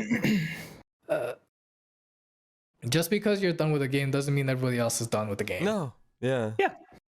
And you're allowed to be done with the game, and a lot of people seem to have forgotten that. Yeah. Oh wow, we've come back full circle to it. We really have. Well, Our conversation's really gone back full circle to it. yeah. Well, going on to I think it's something we probably should have talked about in the beginning of the podcast is about your duck. Like what brought up the duck? I know you were like super into it. I think it was in what was it? Frontier. It's a frontier duck. Yeah. The frontier duck. Frontier duck. Is that where it came from? Or like how did this come to be? Because I love it and I adore it so much. That's it. Oh, I love the ducks back in Frontier as well. Think of them like I said earlier, right? They're like a Tamagotchi or Chow Garden aspect of Frontier. This is what I mean by Frontier's not just if I tweet about like Frontier's not all about lights, fights and magnets and sticks and explosions and big monsters and whatnot. There's also like this section of the game which you don't see speedrunners highlighting it because that's not the point of their channels, for example. Yeah. It's something every player experience at a different degree. And it's not the part of the explosions, it's not the part of the magnet spikes, it's not the part of the tonfas. But it's there, it's in the game. And it's a lot deeper than what people understand it to be, because it's a pretty darn old system. I mean, Frontier, despite everything, was built on DOS. Was built upon the DOS engine, right? You had the PvP system for DOS inside Frontier, still functional with the older monsters. So, like, if you got yourself Blungonga or Garuga or Rathlos, for example, you can have it PvP with another person. It's stories.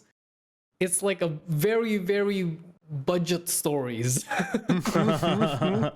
It's like Love a very it. budget stories because you can you have to attack your if you have to attack your rival's monster, they have to attack your monster. And it's basically one hunt, but those monsters are like just aiming for specific people.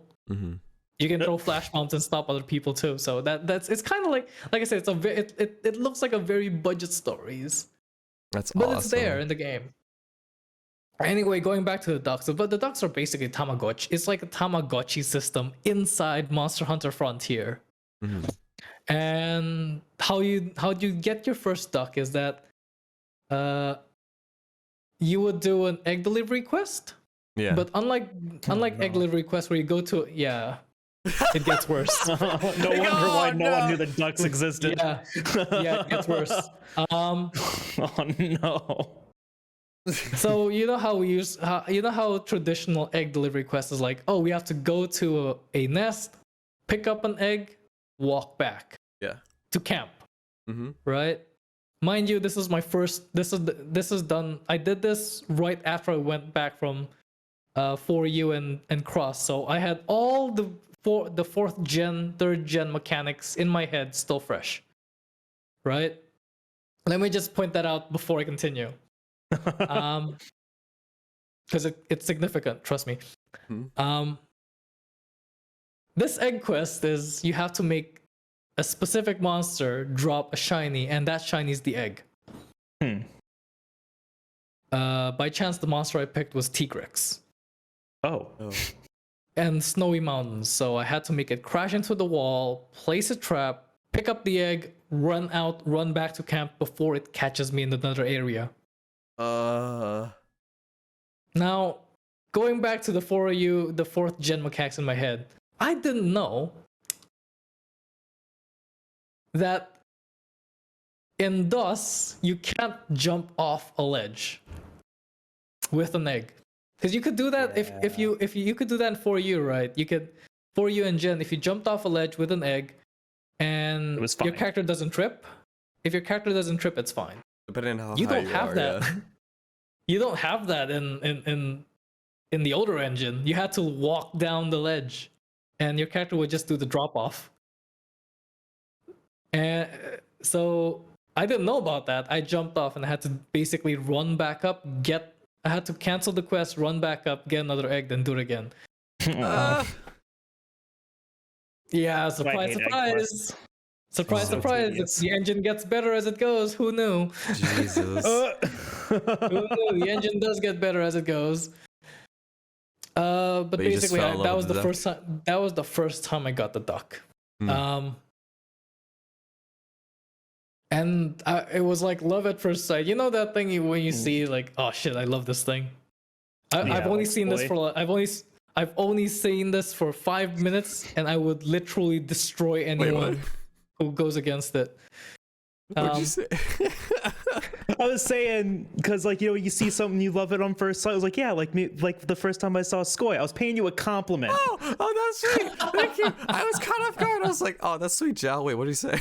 I just won't say nice things anymore. No, I like the nice. Oh my gosh. Go on, Ceph. You guys are great. Thanks for making my night. Oh, yeah. But basically, yeah, you could. That's how you could get eggs. You could breed the ducks. You could get different colors. You could get the Velocidrome color. There was a macaque color as well. It's pretty cool. Ooh. And basically, that's basically, aside from the hunting horns, which was actually a user submitted on a competition. That was basically all the game provided for you for ducks. It's like a little Tamagotchi section in your house. Still cool. Oh my gosh. I hope they bring it back in some way. But it's like you. I hope they bring it back too. It's like it's you a lot bigger than people. And then upgraded them. They have to, right? Hopefully one day. Something huge happened involved in that though. I don't know if it was the Axers or something else, but I don't know if you reached out to game companies or something like that, but like huge, like I don't know what it was, but someone retweeted or talked about your tweet about you getting 1,000 axes, and they talked about it on Twitter, and they were adding like Monster Hunter and everything. I don't know what happened. You want to explain that a little more? Maybe better than how I'm explaining it right now. Maybe a lot better because I'm not following. I've heard of like there are a few people who told me like people were asking for my ducks. Like they primarily wanted to grant my wish, grant his wish. I'm like, yeah, it's nice that you guys do. It's like I'll say it right here. It's nice that you guys do that, and I thank you guys so much for your enthusiasm. But please, please, please, do not harass the devs. No, do not harass the devs for it. I want my ducks back, probably more than a lot of people listening to this podcast, but not at the cost of the devs. Please. No. Yep. But wasn't there something big that happened though? Then a few like big game company Twitters or something like that like quote your tweet or something saying give him the ducks or something like that. I forgot who it was. I don't know actually. I don't really look into replies that much or like the quote tweets. Was it PC Gamer? Was Twitter? it PC Gamer? It might have been PC Gamer Twitter. I'm not sure who it was. Oh my gosh, this is gonna kill me. Now you have to go back and find it, right? I have to go back. Oh my goodness. All right, to fucking yeah. I know for sure. Like a few people reached out to me to interview me on that. So Games Radar, one of the journalists or the editors has been interested in my story since the start. They've been following me and all my I would call mad posting because because sometimes when I like figure out something new, or I figure out, oh, this is a more efficient way of doing it, I tweet about it just for extra legitimacy, right? Mm-hmm. And they've been interested in seeing that. They've been interested in seeing me try to do 60 a day and end up doing 300 that day. But he reached out to me. I know at some point a Japanese news site also reached out to me for it. But the cool thing about it is that so when I finished the first 1,000, I absolutely did not know about this, but a friend of the family whose son or daughter was in Melbourne as well at that time, apparently heard about this one guy who did 1,000 Switch axes. And I was like, wow, wow, that's really far. Damn. I didn't expect this 1,000 Switch axes to bleed out to everywhere else but like the gaming community. Yeah. I was like, I mean, it's 1,000. If people will notice that, I wouldn't be surprised. It's pretty big. Mm-hmm. But I didn't expect it to go that far. Yeah, no, your tweet about the 1,000 origami Switch axes has almost 10,000 likes on Twitter right now. Yeah. That is huge. And I think I've been telling people from the start, like, I do want my ducks. Please don't harass the devs for it. No. Let them know. Let them know it exists. Let them know I want it. But so, hypothetically speaking, let's say Capcom's big plan was to add the ducks into Rise, and they come out in Sunbreak. What would you want the ducks to do? What would you want the mechanic to be? Like, you know, like let's say they do more than just like they exist. I want them to be literally the new Poogies. So you just want them to exist and to like be able to put costumes on them. Yeah, honestly, that's. Well, a lot of people don't realize this, but the biggest hurdle right now, if they hypothetically want to bring the ducks in, right? The biggest hurdle right now is for Capcom to literally acknowledge Frontier. Yeah. That is literally the biggest hurdle right now. If I were the devs, I could make the ducks happen alone, basically. Yeah. I mean, if the devs were like 20 people, one person could make that happen alone. But the biggest hurdle is to get the rights to that, because technically it's still owned by the people who own Frontier. Even though it's underneath Capcom, it's a different subdivision. And you know, the legal work behind that is a massive bucket of worms that I don't understand myself, so I'm not gonna delve too deep into it. But we all know it's gonna be it's a nightmare to bring over. It's which like is why Pokemon to acknowledge like Pokemon Coliseum existed. Exactly. Oh, it's Game Radar. So was it Game Radar? Yeah, Game Radar was losing his fucking mind. I want to find out. But basically, it's a very big hurdle to get through, and a lot of people don't realize that. Just like, for example, if you think about Smash Brothers, right? It's got all these characters. Yeah. From all these places. It looks like it's easy to add in, for example, Kazuya. I won't even talk about Sora. Oh my god. I won't even talk about Sora. But the keychain alone. The keychain alone probably costs more than the character himself. It is amazing that the keychain even made it in. It's like the one thing they're like, we're gonna add Sora, but this has to be here. And Disney's this like, has to be here. And like Disney's like, give me the cheddar. He's like, please fill my pockets today. Please treat me the lunch. Stained glass artwork. It's now a boat and a star instead of Donald and Goofy. They got Mickey Mouse. They got Mickey Mouse for literally 3 seconds, and that was how much money they could conjure up with all the cash.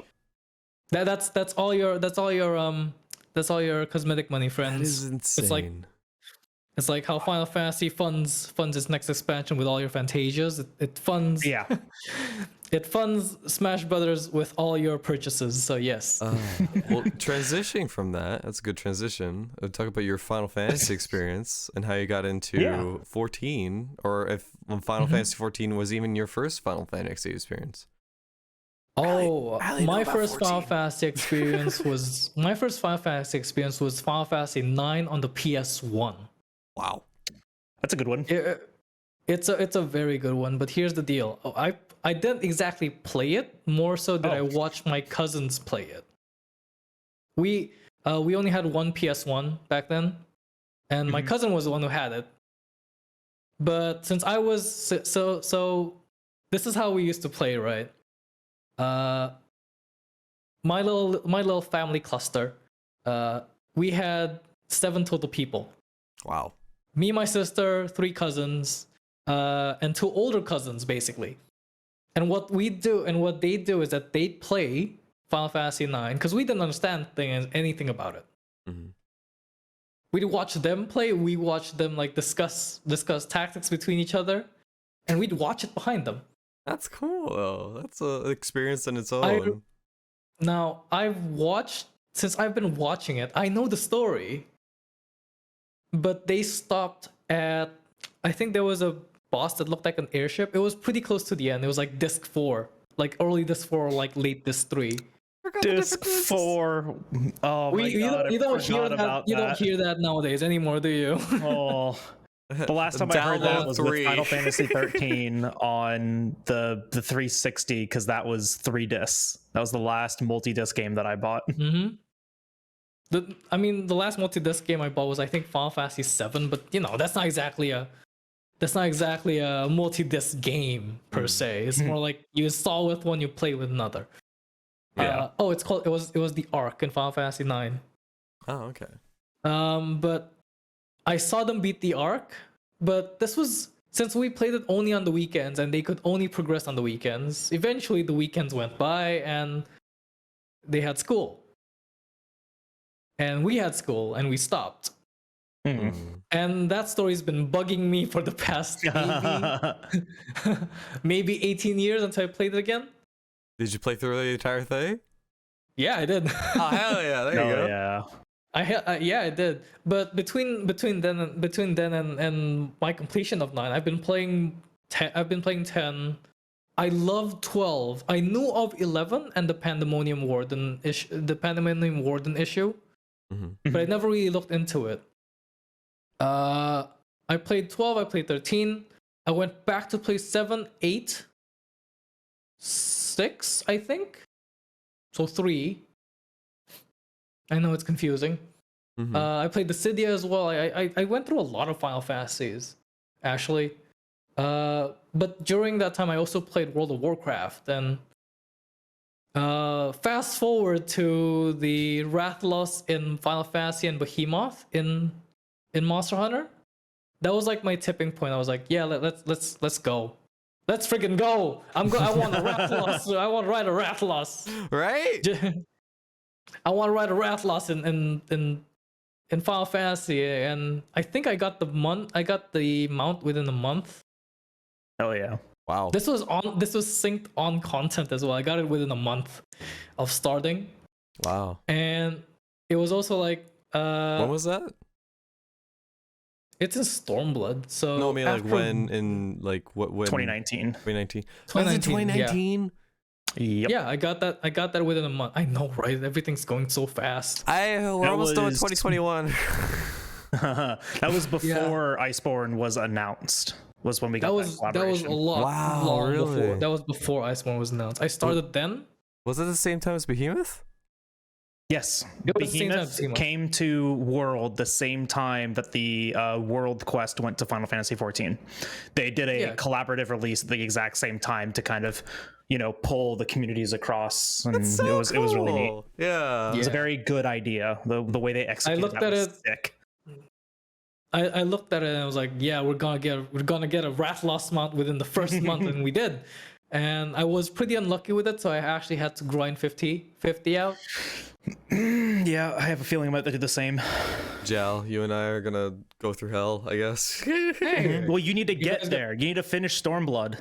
I need to finish. No, I think I just need to start Stormblood, or do I need to No, finish? you need to finish. You need to finish. It's a post-game thing. It's a post Stormblood trial, so you still have to be Heaven's Ward. 70. You have to finish Stormblood, and then you'll have to unlock it after that. I'm getting That's through okay. Heaven's Ward. Stormblood's story is amazing. It's also kind of short. Really? It's also kind of short. Yeah. Yeah. In comparison to the absolute just roller coaster that the game takes you on during Heaven's Ward, Stormblood's kind of short. Okay. Mhm. People complain about that. I think it's fine. Earlier, I think it's fine. It's just people just being angry for the sake of being angry. Stormblood's fine. Yeah. Hey, that thing that we were talking about earlier. Hey, yeah. Full circle. Circle number 2. Everything's connecting. Whoa. Everything's connecting. It's go. weird. It's almost like it's every game community. But yeah, it's like I started the game. I fell in love with it even before Heaven's Word. Actually, Hell yeah. I Man, think I imagine fell falling in love with ARR. Okay, come on. I fell in love with the post game of ARR, but not Okay. everything, because back you play it nowadays, Skoj, you play it and there's like 70 to 80 quests after A Realm Reborn, right? There's a Back then we lot. had like 100, and this was There was this 100 wasn't just quests. and this was a quest like you had to go to this location, this specific location in this specific area just to pick up poop. Then you have to go to a different spot to pick up another It's set of awful. So the beginning of Heaven's Ward. That's No. the quest bridge between ARR and Heaven's Ward. because it's the biggest The gap thing that in took time. you forever to do as well used to be longer. It used to be longer. Basically, but generally, Heaven's- but generally after a certain point of that, it's like you either stay and keep bashing your head through it, or you just leave. And most of the people who Heaven's stay, Oh yeah. most of the people who stay are like, yeah, this game is friggin' good because great. one bad seed. One bad, or more like 100 bad seeds. Does not make the rest of the billion bad. That does not make the rest of the billion really amazing, critically acclaimed MMORPG. MMORPG. It's really unfortunate that, you know, like, because I've said the exact same thing, but like people like us have to sit here and tell someone it's okay, get through the bad content of the game because everything after that is good, which means, because they went back and they tried to fix that, right? They took 100 quests, they brought it down to 80, and they really did get rid of like 20 of the longer, like, you know, quest bridge quests that just are asininely long. What made me like, if you talk to anyone, they'd probably say that they hate that part as well, no matter how long long they've played that game. I'll be fair. It doesn't make sense either. You just saved the world. You just beat up Ultima. You just literally saved the world. Now you have to, like, don't now you you throw a have to, party at some point? Like, part of it's now like you- preparing for like a little party dinner. I don't. yes, but it's because that's the part where it starts getting good. But like before that, you had to like, you had to deliver poop. You had to scoop up poop from the floor and like deliver it to three people. I don't even remember who they are. They want to keep you humble in the game. They want to be like, all right, we boost your ego for this freaking destroying the big final boss of the game. Scoop up poop. Yeah. Scoop up poop. Here, Remember who you are. Be a delivery boy for us and send this bottle of wine somewhere. And, Oh yeah, my it was gosh. like, and yeah, that was like, that was the most boring part of the game. Yeah. Honestly, I could, if anyone says that they left during that point, I wouldn't question. I would them, agree. because I that- would understand. I know. I would understand because that part's boring as hell. I had people behind me telling me, just push through it, it's okay. Like, you'll get through it and you'll be better off for it, and then you get to enjoy the absolute majesty that is Heaven's Ward. And I was like, then they should take this part of the game out. Get rid of it. They did, but like Only it's, 20 quests of it. It's still awful. it's still awful. Jeez. No, it should be no more than 50 quests, because like the quest bridge for Heavensward to Stormblood wasn't terrible. Stormblood to Shadowbringers was pretty bad in my opinion. I still was two more wise. expansions. It was pretty bad link wise, but honestly, I think Stormblood has its own charm to it. And then Stormblood is great. The thing that I have to keep reminding myself though is that quest bridges that was the content that was holding people over until the expansion came out. So like that's always the thing that I have to remind myself. That's the MSQ that people played while waiting for the expansion. When the expansion was announced, that's the MSQ that people literally put off till the last part of the expansion, where if like for example, Endwalker's coming out next month, right? Yeah. People would be returning to the game a week before. And they do the post game quest up until it's done. That's it. They'll never come back. They won't come back until Endwalker's here. And once they're done, they leave the game again. Though the quest bridge right now for Shadowbringers to Endwalker is amazing because it's also 3 dungeons, which is awesome. They've streamlined the process and made it a lot. It really did. lot less convoluted. So and they made it worth. They made it worth your while too, because you have to do post game to do your level 80 roulette. So like it makes sense now to like actually do this content, whereas before there was literally no reward for doing it, and now it was like, oh, it unlocks more things for me to do, and like I actually get a reward out of this. This is great. Yeah. It makes it feel less tedious. Get through it. It's fine. Get through it. Do it. Well, he's in Heavensward right now, so he's living his best life, right? He's going through probably one of the best parts of the game until Shadowbringers. What's the most recent thing that happened to you in Final Fantasy 14? I actually want to know. I haven't been able to like drop in. Spoiler warnings for those of you still doing Heavensward, because those people exist. There's a lot of people, especially right now, me included. Like, I'm at the point where I just did the trial for the Sky Whale. I forgot its name. Oh, Bismuth? Bismuth? Yeah, Bismarck.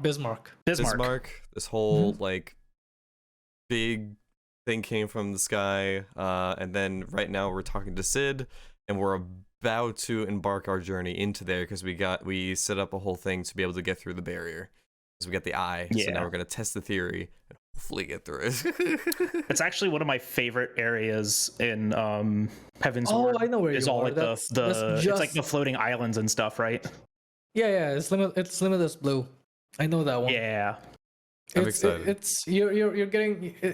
You're at the good part, Skoj. You're at the good part. You're like that's the crazy thing about Heavensward is that like the entire thing is the good part though. It's like the entire thing is at the good part.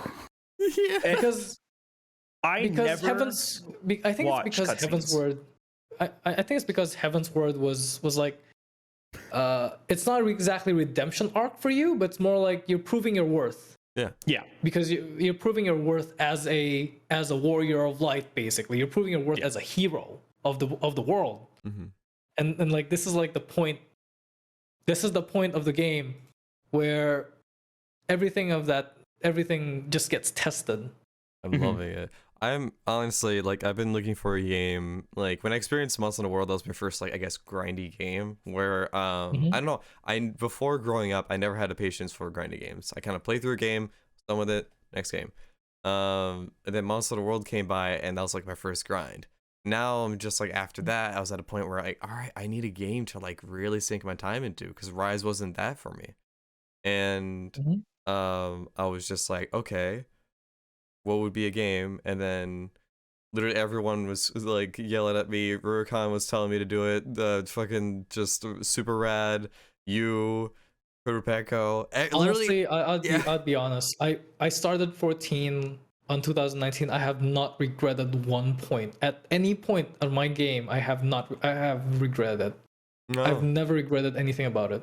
Yeah, I really except for maybe that one time I accidentally sold something for like 3s less zeros. That was bad. But nothing else.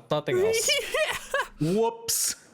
But I really yeah, friends, don't sell don't sell stuff when you're really tired. no, yeah, absolutely not. Oh god, That was like the only thing I regret from it. But honestly, 14 is a very good time sink, and I It's started that during great. Behemoth. I got my Wrath Lost, and I've been stuck on ever since. Mm-hmm. I mean, I did. I did start. I did have a. I'm basically a co-leader for a free company there.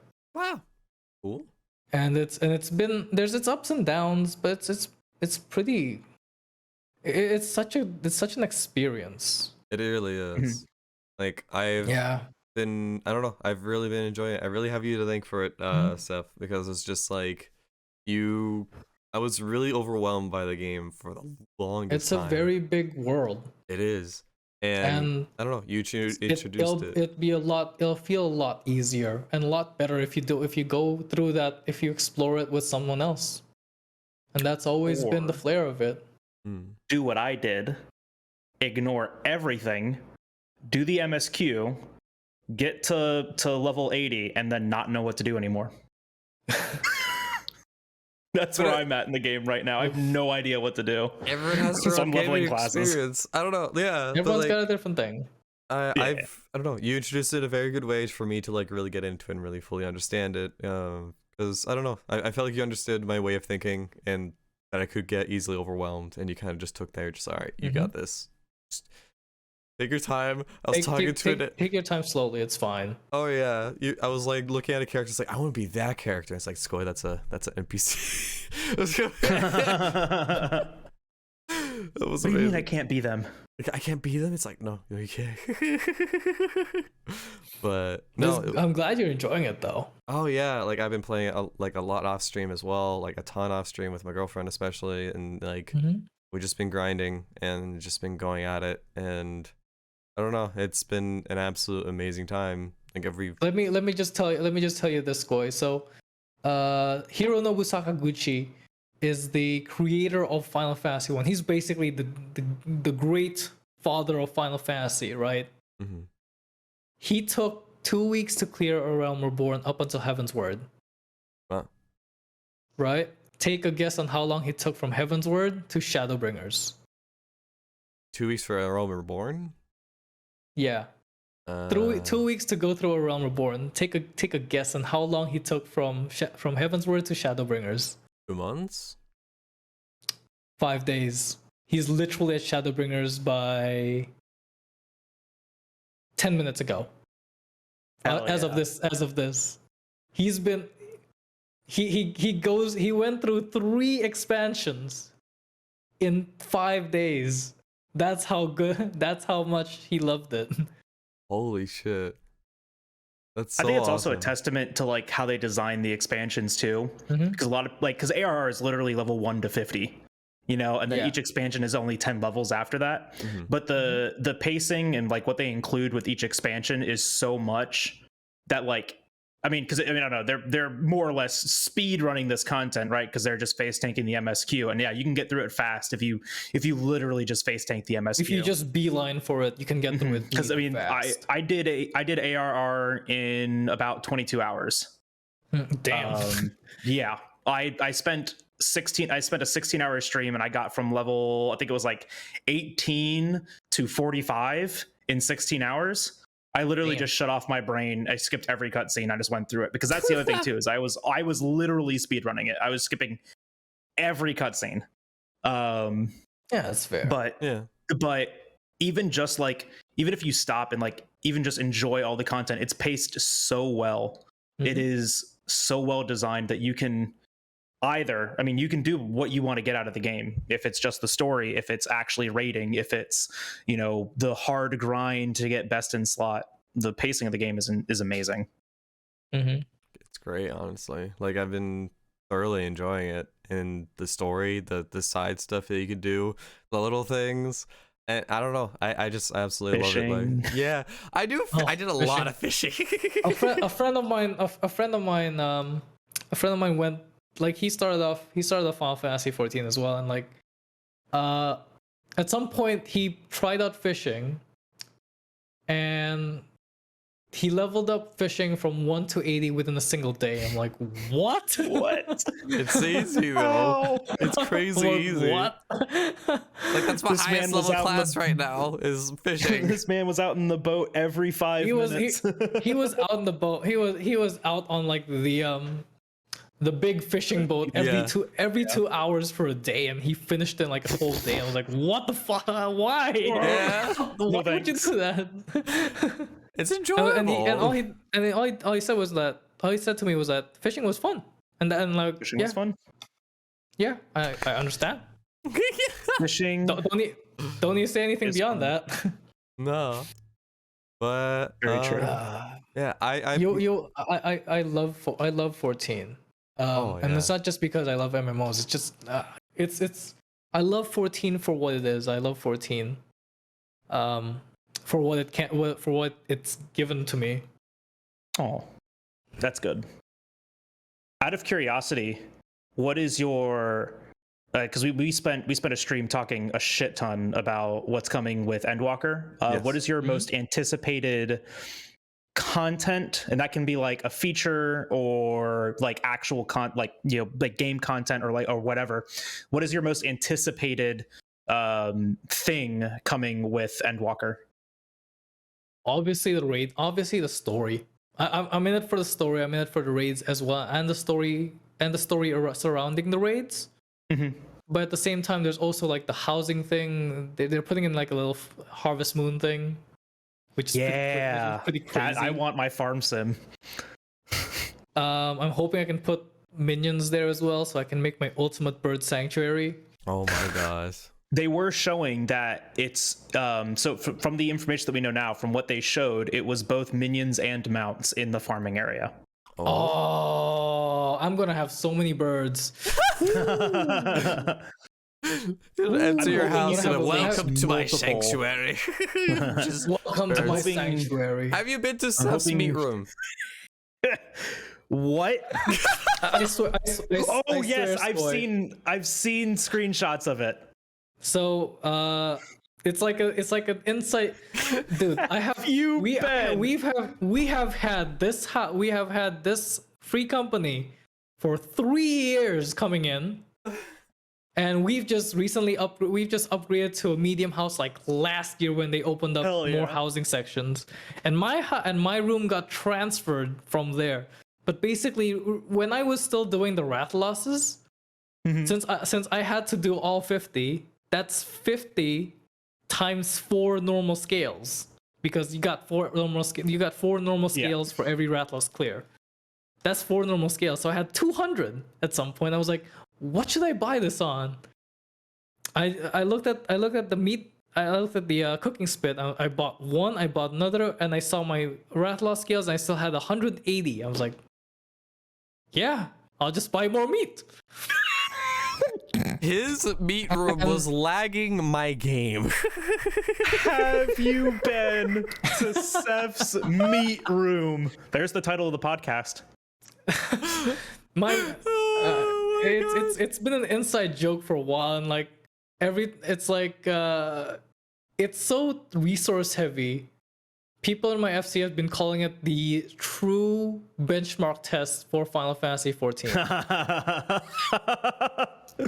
If I use my PC there, my PC, I would say my PC is pretty beefy. It's a 2017 PC, but it's pretty darn beefy. It can run like 3 games at once and still not lag, and like run at pristine 60 or just get close to 60.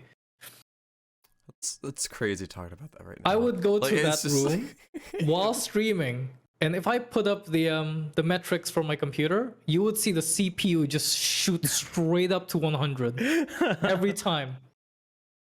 That's too fucking funny. Please, your computer's begging you. Please leave the meat room. Please leave the meat room. leave. Oh my gosh! I played on my PS5 a bit, and I went to my meat room. It lagged the PS5. Yeah, I bet it did. Why? And I was like, dang, this is the first game that has ever lagged my PS5. That's insane. It's incredible, and I love it. And it makes a good joke as well, because nobody can beat my meat room. Yeah. Nobody can beat my meat room. You gotta be really strong to beat my meat. All right, enough meat jokes coming from the duck.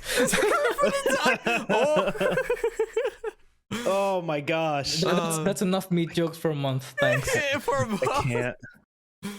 My goodness. But I personally need to get going. I would have loved to have gone further into the podcast, but holy shit, that was an amazing talk we had today.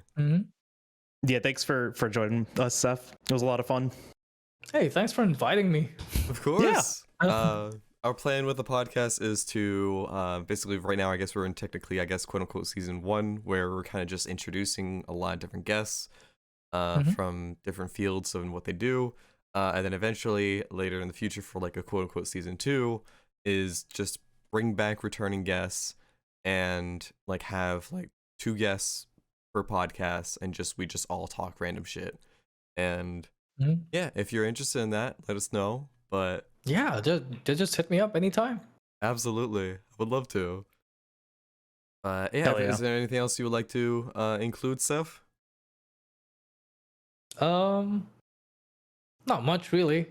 I mean, I'd put the copy. I'd read out the copy pasta for Final Fantasy, but like, I'm not a fan of hard selling, so.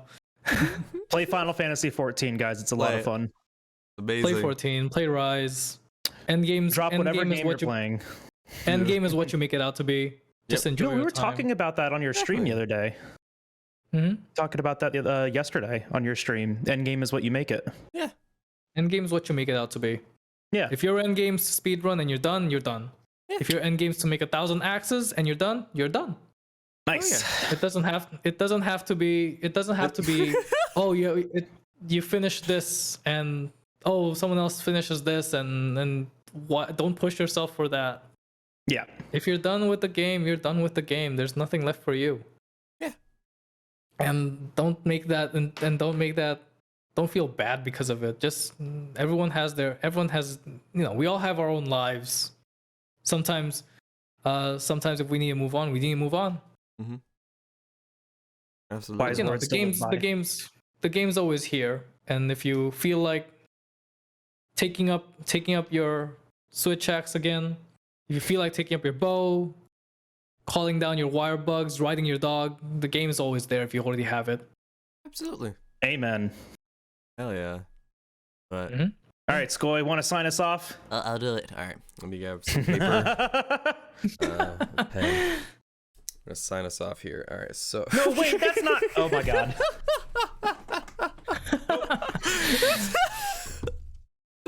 Thank you guys so much for watching. Thank you guys so much for listening. If you guys want to check out Ceph0Rend, his links, every single link will be linked in the description below. Definitely recommend checking him out. I love that fucking wave. The little wing just burp. But it's so good. Definitely show him some love. We will see you guys next week for some more gamer breakfast. We hope that this was part of your balanced meal, and yeah, we'll see you all in the next one. Goodbye. Bye, everybody. Goodbye. Thank you.